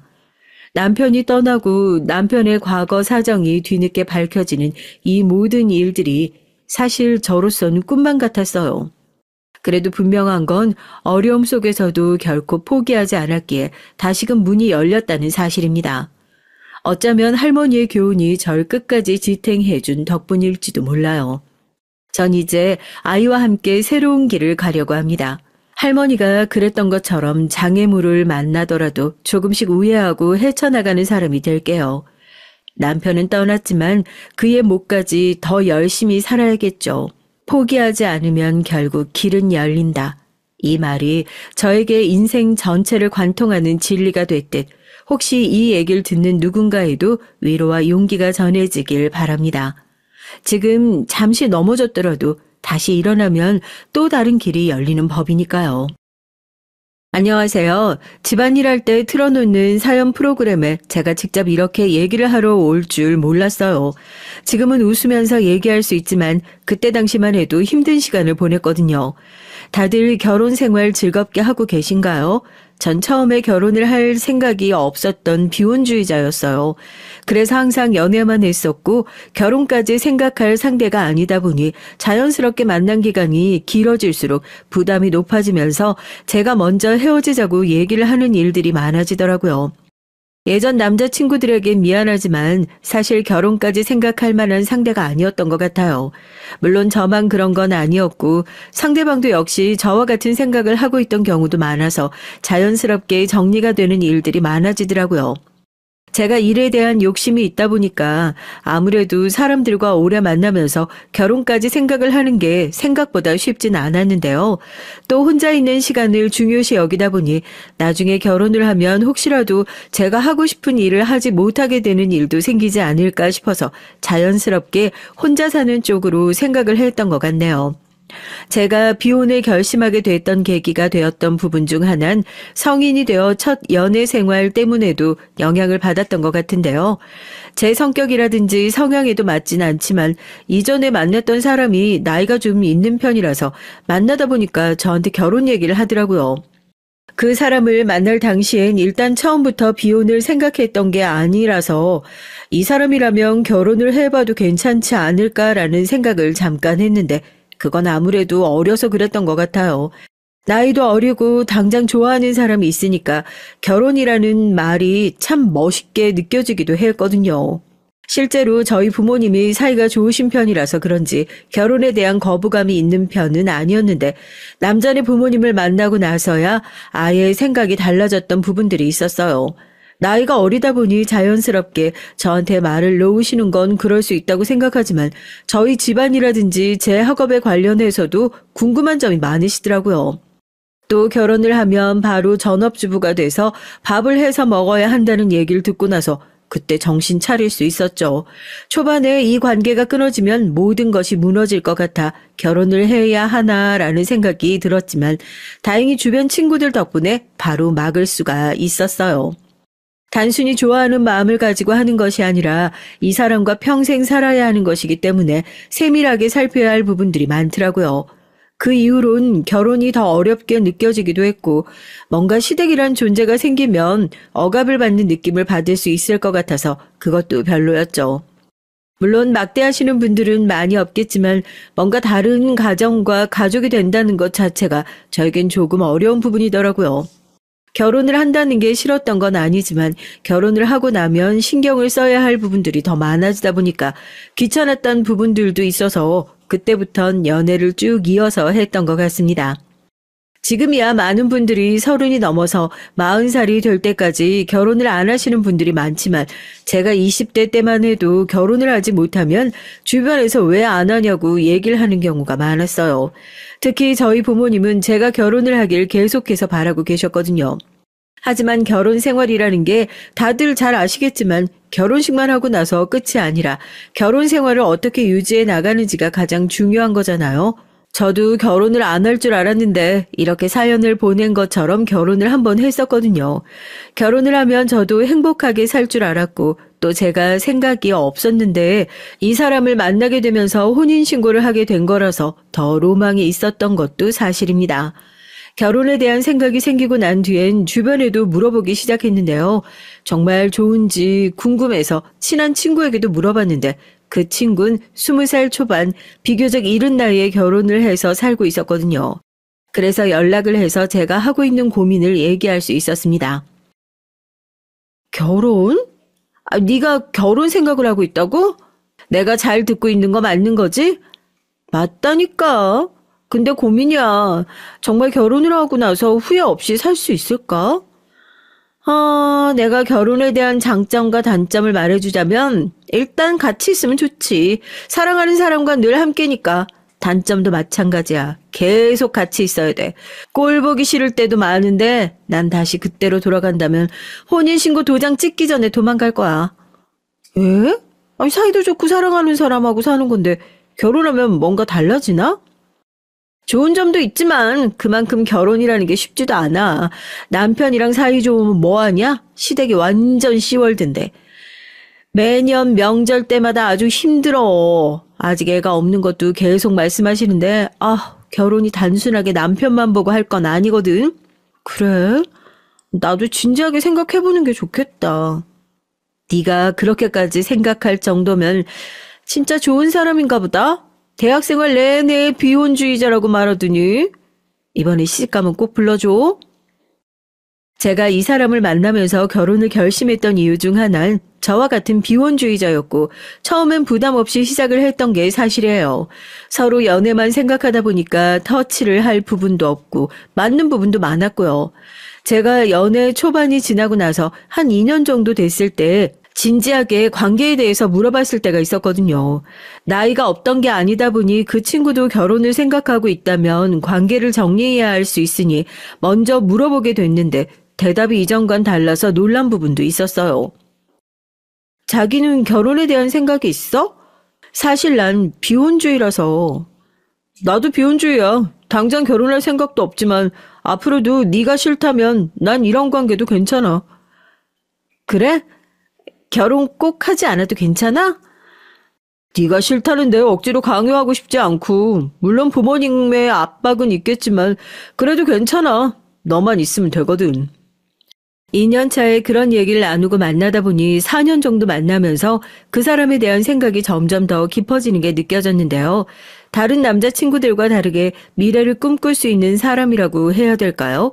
처음으로 미래에 대해서 생각을 해보다 보니까 자연스럽게 둘 다 결혼에 대한 얘기를 하고 있더라고요. 물론 초반엔 결혼을 할까 말까 하는 생각들이 많긴 했는데 서로 진지하게 대화를 나누면서 결혼 생활을 하면서 지켜줬으면 하는 부분에 대해 얘기를 나눴습니다. 난 결혼을 하게 되더라도 내 시간 무조건 가졌으면 좋겠어. 여행도 좋아하고 혼자 있는 시간을 보내는 걸 좋아하다 보니까 일주일에 한 번 정도는 개인적인 시간 가지면서 나를 돌아보고 싶어. 나도 동일하게 개인적인 시간이 필요한 사람이라서 그 정도는 맞춰줄 수 있어. 결혼이라는 게 서로 맞춰가는 부분이라고 하잖아. 우리 서로 성향도 비슷하고 개인적인 시간을 보내는 걸 좋아하니까 그 부분에 대해서 트러블이 생길 것 같진 않아. 그리고 무엇보다 난 아이를 가지는 걸 원치 않아. 요즘 딩크가 많이 생겼다고는 하지만 아직까지 주변에서 아이를 다 낳아야 한다는 인식이 더 강하다 보니까 그 부분은 서로 부모님께 잘 조율해서 얘기를 했으면 좋겠어. 그건 나도 공감하는 부분이야. 우리의 인생에 있어서 아이가 꼭 필요하다고 생각하지 않아. 그렇기 때문에 그보단 덜어두어도 될 것 같아. 나도 부모님께 잘 말씀드릴게. 사실 결혼을 준비하면서 둘 다 트러블이 날 거라고 생각을 하진 않았는데 이렇게 잘 맞춰질 줄은 몰랐거든요. 그때 처음으로 정말 결혼할 사람은 정해져 있구나라는 걸 느끼게 되었던 것 같아요. 아무래도 결혼을 준비하다 보면 서로 의견이 맞지 않아서 스트레스를 받는 경우도 많다는 글을 카페에서 발견했었기에 어느 정도 예상은 하고 있었거든요. 하지만 생각했던 것보다 따로 트러블이 생기지도 않고 또 시부모님도 좋으신 분들이라 그런지 결혼 절차가 수월한 편이었어요. 인사를 갔을 때도 따뜻하게 맞이해 주셨고 제가 생각하는 시월드랑은 거리가 멀었거든요. 또 저희 부모님께서도 남자친구를 좋아해 주셨고요. 어머님 안녕하세요. 해철 씨와 만나고 있는 김윤미라고 합니다. 엄마, 내가 지금 만나고 있는 사람이에요. 엄청 예쁘죠? 어른들한테도 싹싹하고 얼마나 잘하는지 인사 한번 드리고 싶다고 해서 찾아왔어요. 아이고 예뻐라. 곱다 고와. 우리 해철이랑 만나서 너무 고맙구나. 아버님은 바쁘셔서 오늘 자리를 비우셨어. 내가 왔다 갔다고 얘기를 해주마. 앉아서 과일 먹어라. 인사를 드릴 때도 느꼈지만 심성이 고우신 분이라는 걸 알 수 있었죠. 이후 아버님과도 만나봤는데 제가 알고 있던 시월드 느낌이랑 너무 달라서 전 시부모님을 잘 만났다는 생각이 들더라고요. 준비 과정에 있어서 서로 다툼이라든지 트러블이 크게 없다 보니까 항상 잔잔하게 관계를 이어나갈 수 있었는데요. 결혼을 한 뒤에도 잘 지내고 있었는데 남편이 되면서 뭔가 제 가족이 생겼다는 거에 대한 감정이 생각보다 좋더라고요. 그동안 왜 비혼을 생각했을까라는 생각이 들 정도로 그 사람이 든든하게 느껴졌고 또 제가 어려운 일이 있을 때 도움을 주다 보니까 자연스럽게 의지도 하게 됐던 것 같아요. 결혼을 하기 전에 서로 얘기했던 부분들은 꾸준하게 지켜나갈 수 있었는데 제가 어느 순간부터 남편이 의심됐던 부분은 개인적인 시간을 가지면서 그 시간만큼은 연락이 잘 안 된다는 것이었어요. 여기서 여러분은 의아하실 수 있는 부분 중 하나가 원래 혼자만의 시간을 가지면 연락이 잘 안 되는 건 그럴 수 있다고 생각하실 수 있는데요. 제가 생각했던 건 살짝 달랐어요. 개인적인 시간을 가지면서 기본적으로 어디를 간다고 얘기를 해주는 건 서로 간의 예의라고 생각했거든요. 이 부분에 대해서도 충분히 남편과 얘기를 나누었던 부분이고요. 근데 어느 순간부터 나가면 나간다고 얘기를 하고 장소가 어딘지 말도 안 해준 채 그냥 다녀와서 평소처럼 행동하는 걸 보니까 뭔가 여자의 촉이라고 해야 될까요? 싸한 느낌이 들어서 남편에게 먼저 물어봤죠. 자기야, 오늘 어디 다녀왔어? 생각보다 늦었네? 아, 오늘 회사 사람들이랑 라운딩 하느라 바빴어. 골프 연습하다 보니까 요즘엔 골프를 치러 다녀서 그런지 재미가 있어서 취미로 해도 괜찮더라고. 그래서 그런데 이번에 카드값도 좀 나올 것 같고 이래저래 상의할 게 많았는데 이제서야 말을 하네. 우리 둘 다 결혼 초반에 얘기했던 거 기억하지? 개인적인 시간 지켜주는 것도 좋지만 서로 어딜 간다고는 기본적으로 연락은 하자. 오늘은 정말 바빠서 연락 한 통 못했어. 다음부턴 제대로 연락 남기고 여보 걱정하는 일 없게 할게. 회사 사람들이랑 라운딩을 즐겼다는 얘기를 들으니까 사실 거기서 더 의심할 건 없었어요. 뭔가 찝찝하긴 했지만 그날은 그냥 넘어가기로 했죠. 전 개인적으로 결혼 생활을 하면서 서로 기본적인 부분만 지켜주면 별다른 문제 없이 꾸준히 잘 살 수 있을 것 같았는데 하나 둘씩 삐걱거리는 게 생기다 보니까 저희도 부부싸움이라는 걸 할 수밖에 없었어요. 아예 안 싸우고 사는 건 말이 안 되고 서로 다른 생활을 오랫동안 하다 보니까 자연스럽게 부딪히는 부분이 있을 수밖에 없었는데요. 얼마 전엔 싸우면서 제가 감정이 격하게 올라오다 보니까 결혼에 대해서 다시 생각을 해보게 되는 계기가 되기도 했던 것 같아요.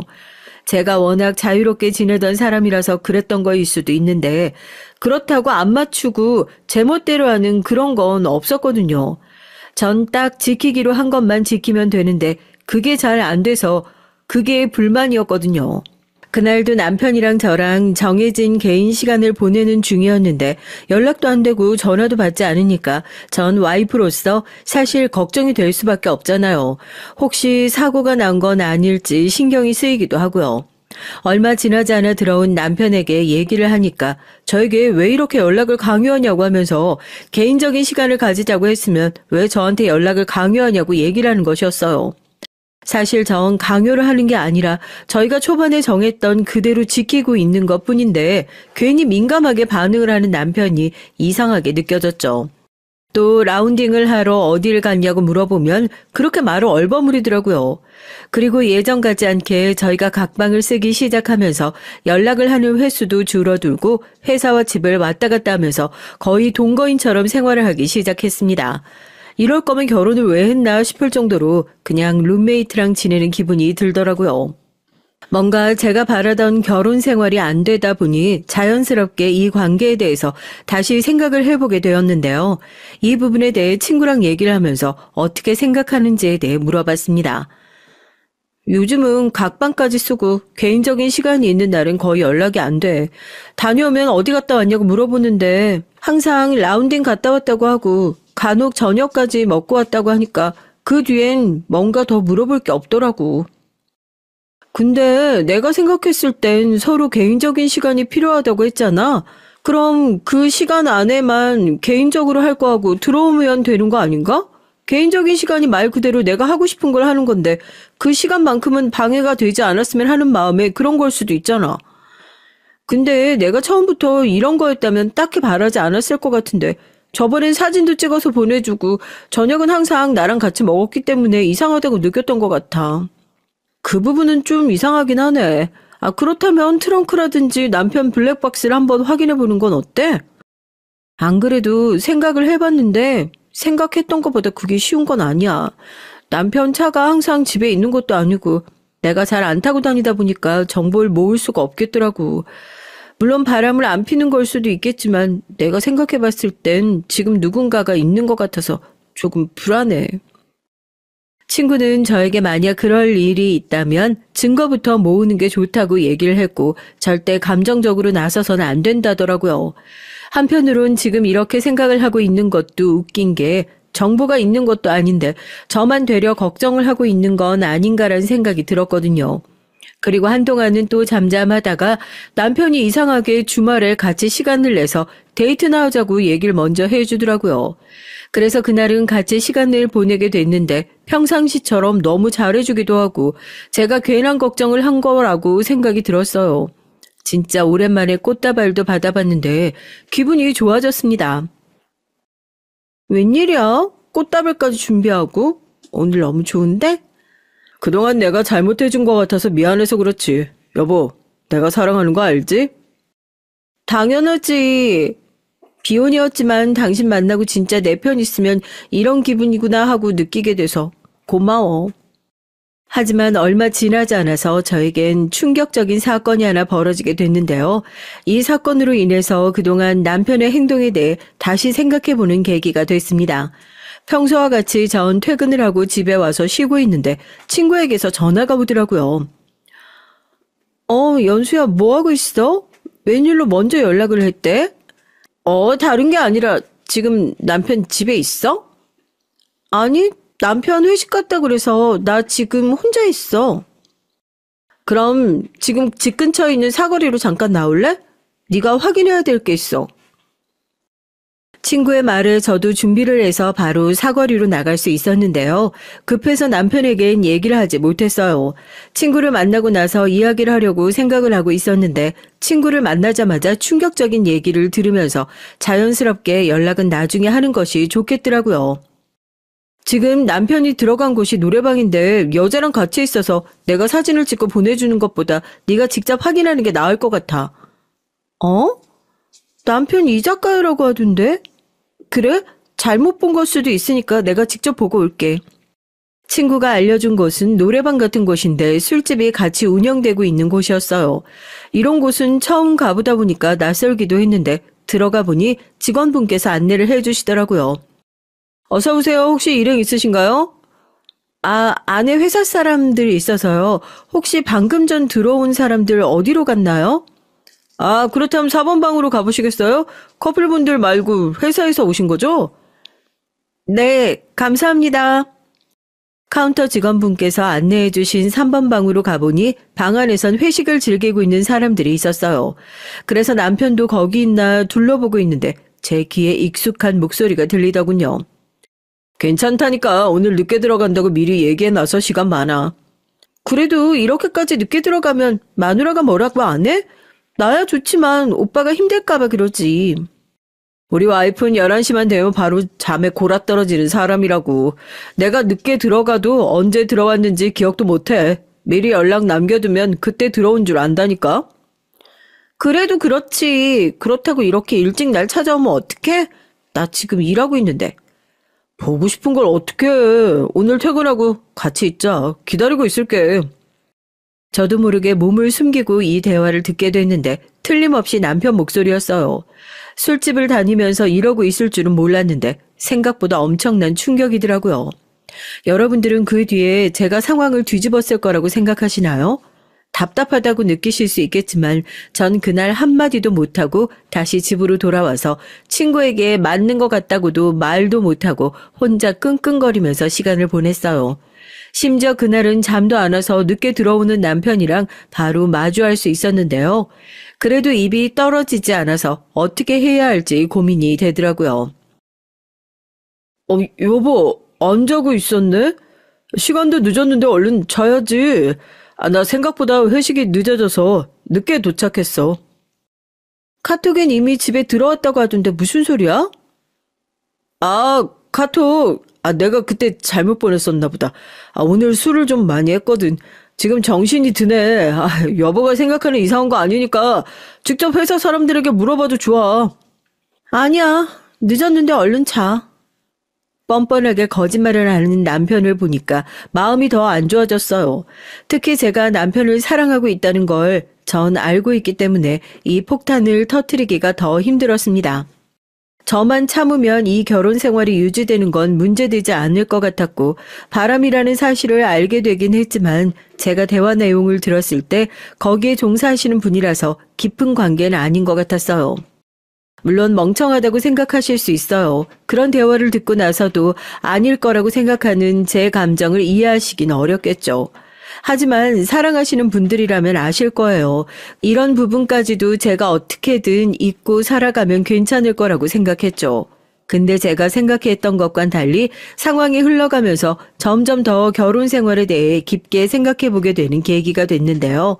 처음 알았을 때 남편이 힘든 것을 그런 유흥 쪽에 푸는 거라고 생각을 하고 있었거든요. 더 파고들어 보니까 단순하게 술을 먹고 푸는 게 아니라 이 여자 저 여자 만나면서 술집을 많이 다니는 것 같았어요. 이번이 처음인 줄 알았지만 휴대전화를 한번 뒤져본 뒤론 충격에 빠져나오지 못하고 그 뒤론 저만의 복수 계획을 세우기 시작했어요. 저한테 이렇게 상처를 줬는데 그냥 두고 좋게 이혼해 줄 수가 없었거든요. 핸드폰을 봤을 땐 제가 폭발을 하는 바람에 남편에게 그대로 증거를 제시하면 이게 뭐냐고 얘기를 했는데요. 성급하긴 했지만 자료들은 어느 정도 모아둔 상태여서 괜찮았고 처음 여자가 있다는 걸 알게 되었던 그날 이후론 계속 남편을 주시하면서 생활하다 보니 쉽게 모을 수 있었습니다. 지금 이게 다 뭐야? 여기 있는 여자들 다 당신이 만난 사람들이야? 오해야. 그냥 연락만 하는 사람들이야. 대화 내용 봤겠지만 아니야 그런 거. 그래, 바로 인정하지 않을 것 같긴 했어.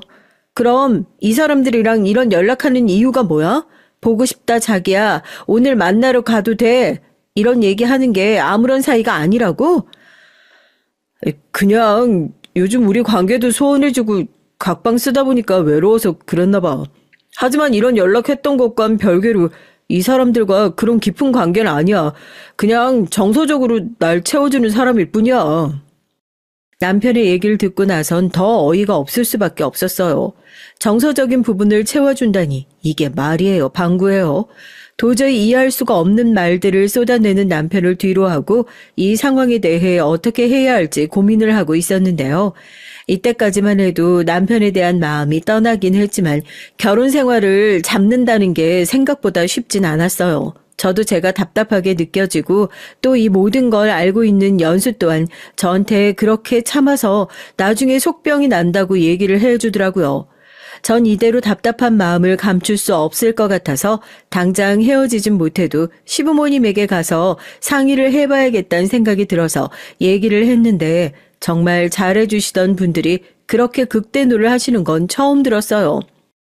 바람이라니, 네가 지금 바람을 폈다 이 말이야? 해철아, 네 입으로 얘기해봐. 엄마가 예전부터 얘기했던 걸 아예 기억을 안 하는 거니? 말로 할 필요 없다. 몽둥이나 가지고 와서 다리를 아작 내버려야지. 어머님, 아버님 보시는 그대로예요. 그 대화 내용 보면 모두 술집 여자들과 바람 폈고 저한텐 집에 도착했다는 거짓말 치면서 밖에서 늦게 들어오는 일들이 많아졌어요. 이렇게 하는데 어떻게 결혼 생활 이어갈 수가 있겠어요? 여보, 내가 다 잘못했어. 그런데 이렇게까지 할 필요는 없잖아. 어머니, 아버지 죄송합니다. 진심 어린 남편의 사과 그리고 시부모님의 화가 잔뜩 난 목소리를 들으니 처음엔 제가 이 관계를 끊는 건 아닌가라는 생각이 들었는데 곧이어 이어진 어머님 말씀에 전 경악을 하고 말았어요. 아가, 지금 둘 사이에 아이가 없어서 그래. 애가 생기면 남편도 철이 일찍 든다더니 너희는 아직 생각 없니? 이미 저흰 딩크로 얘기하고 결혼했는데요, 어머님. 그이가 얘기 안 하던가요? 저희는 아이 가질 생각 없어요. 뭐야? 딩코? 애를 안 가진다니 네가 사회생활 어느 정도 적응하고 난 뒤에 가진다고 얘기 들었는데 무슨 소리야? 저흰 딩크로 얘기를 하고 결혼을 했는데 시부모님은 아이를 기다리고 있는 상황이었어요. 너무 당황스럽기도 하고 남편을 쳐다보니까 저의 시선을 피하더라고요. 집에 들어와서 이 문제도 한참을 다투었는데 다행히 시부모님께 좋게 얘기한다는 얘기를 듣고 그 뒤로 딱히 아이에 대한 이야기를 듣지 않았지만 은근히 눈치를 주는 게 느껴졌습니다. 남편의 바람으로 인해 찾아간 곳이었는데 사실상 마무리는 임신을 하지 않는 제 잘못이라고 탓하시는 것 같다는 생각이 들었어요. 아버님께서도 심하게 말씀을 하시진 않으셨지만 은근히 제 탓을 하시는 것처럼 나중엔 얘기를 하셨고요. 그 뒤론 남편이 싹싹 빌어서 더 이상 그 문제에 대해서 이야기를 하지 않았지만 저도 어느 정도는 마음의 준비를 하고 있었던 것 같아요. 사실 마음을 주었다는 거에 있어서 전 꽤나 충격적이었기 때문에 이런 부분에 대해서 쉽게 치유가 되지 않았어요. 왜 당장 헤어지지 않았는지 지금 상황이 답답하게 느껴지시죠? 당사자인 저도 생각보다 제가 멍청한 사람이라고 생각이 들었기 때문에 한동안 자괴감에 빠지기도 했습니다. 특히 연수는 저와 남편이랑 같은 동창인데 학창시절 때부터 남편이 금사빠였다는 걸 알고 있는 사람이었거든요. 그래서 제가 결혼할 당시만 해도 정말 괜찮겠냐는 얘기를 많이 했었는데 왜 그렇게 말했는지 바로 이해가 됐습니다. 전 그때 당시 남편이 다른 사람을 볼 거라고 생각을 하지 않았거든요. 왜냐하면 금사빠라는 걸 알고 있긴 했지만 그래도 사람을 만날 땐 양다리를 걸치는 사람이 아니라고 알고 있었기 때문에 이런 문제가 생길 거라고는 생각도 하지 못했어요. 제 친구 연수는 이런 상태에 대해서 해결책을 찾아야 된다고 저에게 먼저 얘기를 해주었는데요. 그래서 남편에게 어떻게 복수를 해줘야 할지에 대해서 생각을 해보기로 했습니다. 이대로 당하고 사는 건 너무 제가 불쌍하더라고요. 이대로라면 내가 억울해서 이렇게 결혼 생활 끝낼 수 없어. 소송을 걸든지 아니면 재산이라도 받고 끝내야 할 것 같은데 어떻게 해야지? 잘 생각해봐. 일단은 감정적으로만 나가면 안 돼. 증거도 충분히 보고 또 이혼할 순순히 해주면 그냥 자유를 누리게 해주는 꼴과 다르지 않아. 그니까 어떻게 하면 남편에게서 자산도 받고 또 이혼을 할 수 있을까? 근데 문제는 내가 그 사람을 자꾸 이해하려고 해. 얼마나 힘들었으면 그랬을까 싶기도 하고 내가 살가운 편이 아니다 보니까 애교 많은 여자들이 끌렸을 수도 있잖아. 또 답답한 소리 한다. 네가 그래서 안 되는 거야. 그걸 아니까 걔가 더 너한테 그렇게 대하는 거라고. 답답하다 정말. 이혼하고 싶은 건지 어쩌고 싶은 건지 나도 마음이 잘 안 잡히는 것 같아. 답답해할 수는 있지만 일단 제 마음을 정확하게 정하는 것이 우선이라는 친구의 말이 위로가 됐어요. 그리고 얼마 지나지 않아 전 다시 마음을 다잡고 남편과의 이혼을 생각하게 됐죠. 그 일이 있고 난 뒤에 사진을 다 지우고 또 카톡을 정리했다는 남편 휴대전화를 보게 됐는데 정말 말끔하게 사라져 있더라고요. 그래서 믿고 있었는데 얼마 뒤에 핸드폰을 새로 개통했다는 사실을 알게 됐고 더 이상 제가 사랑하고 있던 남편이 아니라는 걸 알게 된 순간부터 철저하게 이혼할 준비하기 시작했어요. 일단 유책 배우자가 남편이기 때문에 저에겐 해당되는 사항이 없었지만 자산에 대해서도 꽤 신경 쓸 부분이 많더라고요. 손해를 보면서까지 이혼을 하고 싶진 않았는데 어떻게 하면 좋을지 고민을 하다가 시원하게 제가 원하는 대로 이혼을 할 수 있게 되었는데요. 때는 동창회를 한다고 연락을 받았을 때였는데 둘 다 같은 학교에 나오다 보니까 겹쳐지는 친구들이 많았거든요. 그래서 같이 가기로 하고 그냥 기다리고 있었는데 문득 그때 남편이 정말 좋아했던 여자의 하나가 생각이 났어요. 연수에게 물어보니까 그 친구도 이번에 동창회에 온다더라고요. 처음엔 별다른 일이 있겠냐는 생각이 들었는데 곧이어 제 머릿속에서 굉장히 기가 막힌 아이디어가 하나 떠올랐습니다. 플랜을 세우고 난 뒤에 찾아갔는데 동창회 당일 반가운 얼굴을 만날 수 있어서 좋았는데요.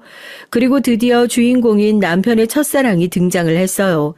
예전부터 느꼈던 것이지만 그 친구는 정말 예뻤거든요. 여자인 제가 봐도 예쁜데 남자분들은 어떠겠어요? 심지어 예전보다 더 세련돼진 모습을 보니까 저도 모르게 위축이 되긴 했지만 그래도 상관없었습니다. 아니나 다를까 남편 눈에선 꿀이 뚝뚝 떨어졌고 이미 그땐 저 사람들에겐 내가 없구나라는 걸 느꼈던 것 같아요. 슬프긴 했지만 저도 그동안 있었던 일이 있다 보니까 마음 정리가 쉬운 편이었죠. 자연스럽게 동창회를 하면서 그 친구 옆으로 가서 제가 먼저 말을 걸었습니다. 지혜야, 오랜만이다. 넌 못 본 사이에 더 예뻐진 것 같다. 그동안 잘 지냈어? 오랜만이다. 나도 잘 지내지. 해철이랑 결혼했다면서 얘기 들었어. 어, 넌 아직 결혼 안 했고? 넌 어떻게 지냈어? 난 돌싱이야. 이번에 이혼했거든. 아, 그래. 미안해. 내가 괜한 걸 물어봤네. 일단 한잔하자. 아, 마음고생 심했겠다. 뭐? 아, 지혜 너 이혼했다고? 그런 소식 못 들었는데. 언제? 왜? 저와 대화를 하고 있던 지혜의 얘기를 듣더니 남편은 바로 관심을 가지는 게 눈에 보였어요. 그래도 아직 이혼을 한 게 아닌데 이렇게 여자한테 관심 가지는 모습을 보니까 좀 정이 떨어지더라고요. 물론 남들이 봤을 땐 친한 친구를 오랜만에 만나서 반가워서 그런 걸 거라고 생각할 수 있겠지만 전 남편이랑 몇 년을 넘게 생활을 하다 보니까 눈만 봐도 어떤 말을 하고 있는지 알 수 있었거든요. 저를 처음 꼬실 때 했던 눈빛과 행동 그것들 다 기억하고 있는데 그대로 지혜한테 하는 모습을 보니까 제가 생각했던 것보다 남편은 더 쓰레기일 수도 있겠다는 생각이 들었습니다. 그 뒤로 전 남편이랑 같이 집에 귀가하면서 괜히 지혜 얘기를 꺼내면서 남편을 떠봤는데요. 지혜 조금 안타깝지 않아? 그렇게 예쁘고 고운데 돌싱이라니. 우리 나이도 얼마 되지도 않았잖아. 그러게 나도 참 걱정이다. 걔가 그렇게 살고 있을 줄은 몰랐어. 혹시 여보가 아직도 지혜에 대한 마음 품고 있는 거 아니지? 무슨 소리야. 내가 잘못을 하긴 했지만 난 그래도 당신밖에 없단 말이야. 그동안 내가 잘못한 부분들 때문에 오해할 수 있긴 한데 그런 거 전혀 아니야. 저는 남편의 말을 믿을 수 있었을까요? 전혀 믿지 못했죠. 그동안 행실이 있다 보니 저도 어느 정도는 마음의 준비를 하고 있었거든요. 그래도 남편이 아무런 감정이 없다고 하니까 처음엔 그 말을 살짝 믿긴 했습니다. 하지만 얼마 지나지 않아서 그건 착각이었다는 걸 바로 느낄 수 있었죠. 평상시보다 퇴근이 늦어지는 건 물론 휴대전화로 누구와 그렇게 연락을 하는지 계속해서 카톡을 붙들고 있는 걸 보니까 전 그때 느낄 수 있었어요. 또 지혜란 친구와 바람이 난 거구나 싶어서 친구들 보아두기 위해서 핸드폰을 보려다가 남편에게 딱 걸리고 말았습니다. 솔직히 말해. 지금 연락하는 사람 누구야? 별거 아니야. 그냥 연락하는 친구. 혹시 그 친구가 지혜야? 그래. 이렇게 된 거 그냥 당신에게 솔직하게 얘기할게. 동창회 이후에 계속 지혜랑 연락해왔어. 사실 나 마음이 변하진 않은 것 같아. 그 친구에 대한 마음이 깊은 곳에서부터 올라오다 보니까 전보다 더 애틋해졌어.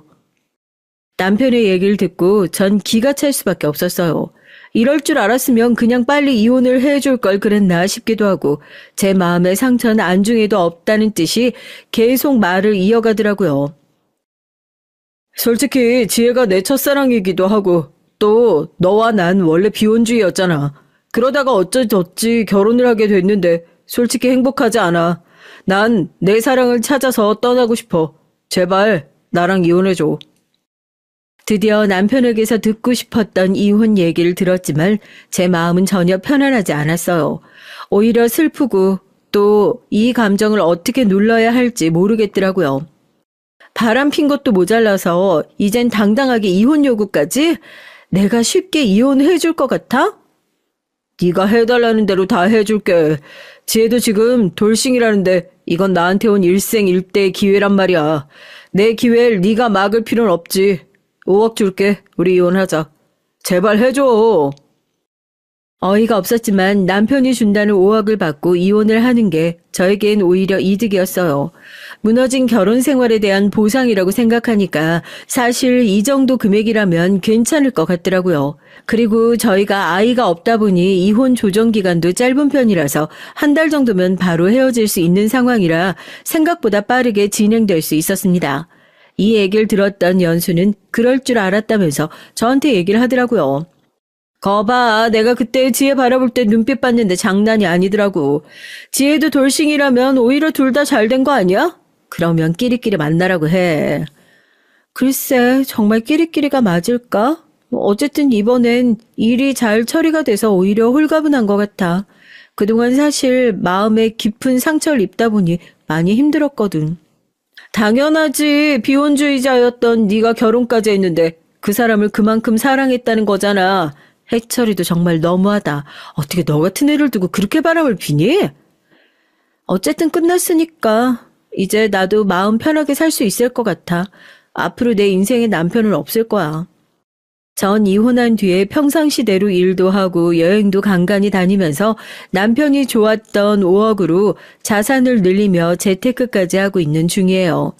집도 서로 반반했기 때문에 처분을 잘해서 이번에 새로 집을 구하게 됐는데 집값도 조금씩 오르고 있어서 이사를 잘했다고 생각하고 있었는데 얼마 전에 전 남편이 저를 찾아왔어요. 회사 앞에서 다짜고짜 멱살을 잡는데 그게 이혼하고 딱 한 달 뒤였어요. 전 그때 알았죠. 드디어 모든 걸 알았구나 하고 말이죠. 오랜만이다. 잘 지냈지? 이렇게 먼저 연락 올 줄 몰랐어. 나도 보고 싶긴 했는데 이렇게 만나니까 또 반갑다. 넌 여전하구나. 요즘엔 어떻게 지내? 소식은 접했는데 요즘 많이 힘들지? 나야 뭐 그렇지. 전 남편이 그렇게 바람을 펴서 헤어질 줄 누가 알았겠어. 완전 사랑꾼이었거든. 너 해철이랑 잘 지내지? 너 예전부터 비혼이라 그랬는데 결혼했다는 소식도 없고 깜짝 놀랐어. 해철이도 원래 결혼 생각 없다고 내가 들었거든. 사실 너한테 부탁할 게 있어서 이렇게 보자고 했어. 정말 어이없을 수도 있지만 내 남편 네가 꼬셔줬으면 좋겠어. 그게 무슨 소리야? 남편을 꼬셔달라니? 야, 장난 너무 지나치다. 내가 전 남편이랑 어떻게 헤어졌는지 말해줬는데 그걸 부탁을 하고 싶어? 사실 해철이가 나랑 결혼 생활하는 동안 꽤 많은 바람을 피웠어. 모두 술집에서 만나고 짧게 연락을 하긴 했지만 주기적이더라고. 난 이런 상황에서 결혼 생활을 이어갈 수 없을 것 같아. 네가 도와준다면 좀 더 수월하게 이혼할 수 있을 것 같은데 안 될까? 무리한 부탁인 거 알지만 난 정말 이 상황에서 벗어나야 할 것 같거든. 근데 왜 그렇게까지 해서 이혼을 해야 돼? 그럼 그동안 모아둔 자료가 있으니까 그걸로 이혼하면 되잖아. 지금은 해철이가 이상하게 날 옆에 두려고 해. 아무래도 보험식으로 생각하려는 것 같은데 네가 첫사랑이었잖아. 첫사랑과 다시 연결된다고 하면 해철이 마음도 당연히 네 쪽으로 더 끌릴 것 같아서. 네가 이 말 하기까지가 얼마나 힘들었는지 알 것 같지만 솔직히 당황스럽긴 하다. 나도 전 남편이 바람을 펴서 헤어진 입장으로서 도와줄 수 있으면 같이 도와주고 싶긴 한데 이게 맞는 걸까? 대화 내용을 보시면 아시겠지만 전 이미 이전부터 지혜와 연락을 하고 있던 상황이었어요. 쉽게 말해 짜고 치고 남편에게 제대로 복수를 시작한 것이죠. 그래서 동창회 이후로 지혜는 저와 얘기했던 것처럼 남편이랑 연락을 하고 실제로 만남까지 가지면서 저한테 그 상황을 알려주었죠. 물론 초반엔 힘들긴 했지만 이번에 남편이 제대로 저를 떠났으면 하는 마음에 결심하게 된 일이기도 한데요. 예전부터 이혼에 대해서 얘기를 하면 저에게 그건 절대 안 된다면서 빌고 서류에 도장을 안 찍어준다면서 버텼거든요. 물론 무작정 할 수 있긴 하지만 간단하게 이혼을 하고 싶어서 최대한 남편이 저에게 떠날 수 있도록 지혜에게 제대로 꼬셔달라고 얘기를 했었어요. 그걸 알게 된 남편이 절 찾아온 것이었는데요. 회사 앞에서 저에게 따지는 모습을 보니 참 웃기더라고요. 왜 이래? 이혼했으면서 왜 다시 찾아와서 나한테 난리야? 너 지혜한테 도대체 어떤 얘기를 한 거야? 어째서 날 받아주지 않고 오히려 벌레 취급하듯이 경멸하는 눈빛으로 날 보는 거냐고. 그걸 내가 어떻게 알아? 네가 잘못했으니까 그렇겠지. 솔직히 생각을 해봐. 너랑 나랑 결혼한 거 모르는 애들이 없는데 지혜가 미쳤다고 이혼하고 왔다고 널 받아주겠어? 게다가 넌 바람둥인데? 내가 지혜랑 이어지는 게 싫어서 지혜한테 이간질한 게 너지? 바람은 다 예전 일이잖아. 미안한데 네가 이혼을 말하기 전에 이미 지혜가 나한테 얘기해줬어. 네가 계속 연락하고 만나러 온다고. 그래. 그럼 너도 알겠네. 걔랑 나랑 술 한잔도 하고 시간도 같이 보냈고 다 알면서 그럼 이혼을 하자고 했을 때 돈 받으려고 일부러 조용히 있었던 거야? 난 너한테 일부러 그런 적 한 번도 없고 그동안 바람 봐준 걸 모자라서 이번에도 눈 감아달라고 하면 네가 빌까 봐 걱정을 했지. 오히려 이혼해달라고 하길래 감사했는데 게다가 5억까지 받게 됐으니 내가 널 붙잡아두면 뭐가 달라지는 거 있을까? 내 인생만 더 힘들어지지. 너 그리고 지혜 남편이랑 헤어진 이유가 바람인데 너 같은 걸 받아주겠니? 망연자실한 표정으로 절 바라보는 전 남편을 뒤로하고 그냥 지혜를 만나 저녁을 먹으며 얘기를 나눴어요. 속이 홀가분하긴 했는데 제대로 더 복수를 못해준 것 같아서 조금 아쉬운 마음이 들긴 했지만 이 정도로 만족할 수 있었는데요. 지혜도 끈질기게 붙잡는 해철이 때문에 고생이 많더라고요. 도움 들어줘서 고마워. 이건 작은 성의 표시야. 받아줬으면 좋겠어. 나 이런 거 받으려고 한 거 아니고 사실 나도 처음엔 흔들렸어. 해철이가 내 첫사랑이기도 하거든. 알고 있지. 사실 둘이 잘 될지도 모르겠다는 생각이 들기도 했는데 그래도 난 널 믿고 있었으니까. 그래도 바람 피는 놈들은 더 못 만나겠더라. 우리 이제 앞으로 행복할 일만 남았는데 잊어버리자. 그렇게 저의 결혼 생활은 끝이 났고 아이가 없을 때 헤어져서 그런지 딱히 어려운 건 없었어요. 그래도 제가 해철이랑 결혼 생활을 하는 동안은 그렇게 힘든 생활만 한 건 아니어서 사실 흔들릴 때도 있었어요. 그렇다고 해서 무너졌던 신뢰가 다시 쌓이는 건 아니기 때문에 다시 마음을 붙잡고 살아가고 있는 중입니다. 저처럼 이혼을 결심하신 분들 사이에선 대부분 상대방의 이혼이라든지 혹은 성격 차이로 헤어지는 경우가 많은데 아이가 있을 경우 더 오랜 시간이 걸리고 또 쉽게 헤어지는 게 어렵다고 해요. 지혜도 아이가 없을 때 헤어졌는데 남편의 습관적인 바람으로 인해 상처를 많이 받은 것 같더라고요. 저와 같은 상처를 받은 사람이 있다 보니까 서로에게 위로의 말을 해줄 수도 있고 또 앞으로의 인생에 있어서 진실된 조언을 해줄 수 있다는 게 좋았습니다. 그리고 전 연수에게 이런 얘기를 전하면서 지혜와 함께 셋이서 여행을 가자고 얘기도 하고 베스트 프렌드가 되어서 지금까지 연락을 잘하고 있는 중인데요. 해철 씨는 그 뒤에 재산도 많이 남지 않고 오히려 이곳저곳 껄떡거리다가 차였다는 얘기를 들었습니다. 지금 생각해보면 초반에 절 진심으로 사랑해 주었던 해철이가 그립긴 하지만 왜 이렇게까지 변했는지 정말 이해할 수 없는 부분 중 하나예요. 결혼 생활을 하면서 제가 잘못한 부분이 있었다면 서로 조율을 해갔으면 좋았겠지만 그래도 시간이 지나면서 아쉬움은 사라지고 앞으로 제 인생에 대한 고민만 더 많이 할 수 있게 되어서 좋아요.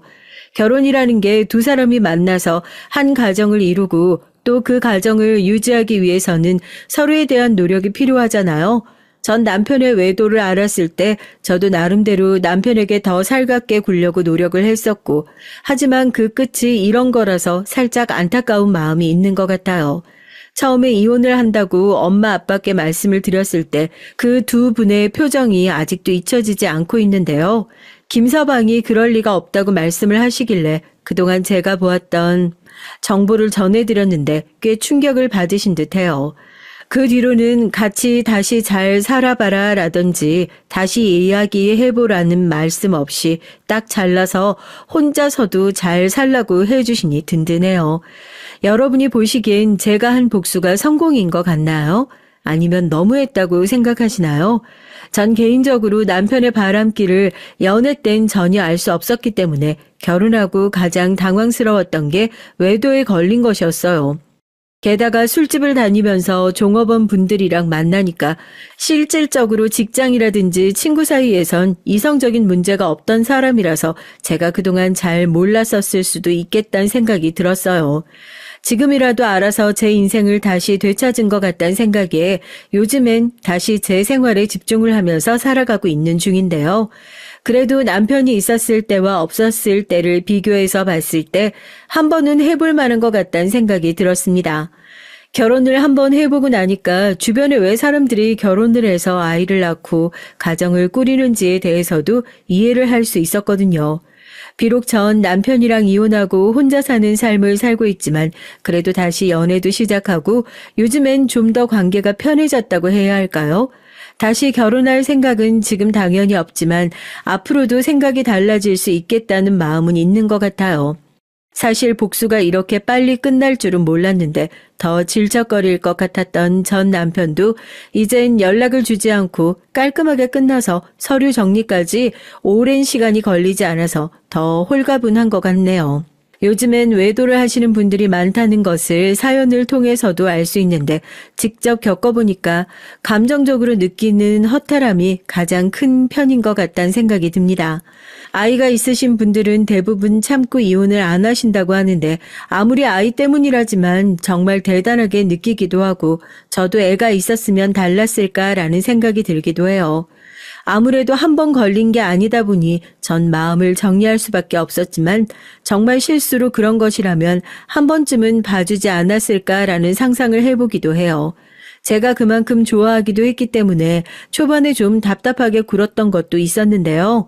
좋아하는 마음이 좀 더 크다 보니 직접 복수를 해봤을 때 마냥 후련한 감정을 느낀 건 아니었거든요. 지금이야 다 정리가 됐으니 혼자 됐다는 게 좋다고 얘기를 할 수 있지만 그때 당시엔 힘든 감정도 컸습니다. 동창이 도와주지 않으면 어쩌나 싶기도 하고 다행히 그동안 모아둔 자료가 있어서 안 도와줬어도 괜찮았겠지만 이번에 친구 덕분에 더 후련하게 마무리할 수 있었던 것 같네요. 처음에 절 찾아왔을 땐 드디어 알게 되었나 싶어서 뭔가 어떤 말이 나올지 기대가 되었는데 저에게 화를 내는 모습을 보니 이번 결혼 생활을 청산하길 잘했다는 생각이 절로 들었어요. 그리고 지혜에게 들었던 이야기인데 두 사람이 술을 마셨을 당시에 본인이 이혼을 하고 오겠다고 이야기를 했다고 하더라고요. 지금 사이가 좋은 게 아니라 사람들이 많다 보니 겉으로는 쇼윈도우 부부처럼 다니고 평상시엔 저도 그렇고 남편도 서로에게 관심이 없다고 얘기를 해서 한편으로는 지혜가 제가 거짓말을 하고 있는 건 아닌가라는 의심을 했다고 해요. 하지만 그 친구도 제 성격을 너무 잘 알기 때문에 당연히 아니라는 것을 알았고 그때 당시에 느낄 수 있었다고 해요. 또 이 사람의 성격이 원래 이런 것이라는 것을요. 지혜 남편도 바람을 펴서 이혼을 했기 때문에 저에게 아이가 없을 때 이혼을 하는 것을 다행이라고 해요. 관계가 끝이 나서 여행도 자주 다니게 되고 또 재테크를 하다 보니까 자연스럽게 자산도 늘어나게 되어서 이번에 5억을 받은 것도 정말 잘한 것 같아요. 5억이란 돈이 아깝지 않을 정도로 첫사랑이 마음에 들었는지 씁쓸하긴 하지만 결론적으로는 남편도 첫사랑과 이루어지지 못했기 때문에 저한테 화풀이를 하긴 했어도 관계 정리가 잘 된 것 같아서 홀가분해요.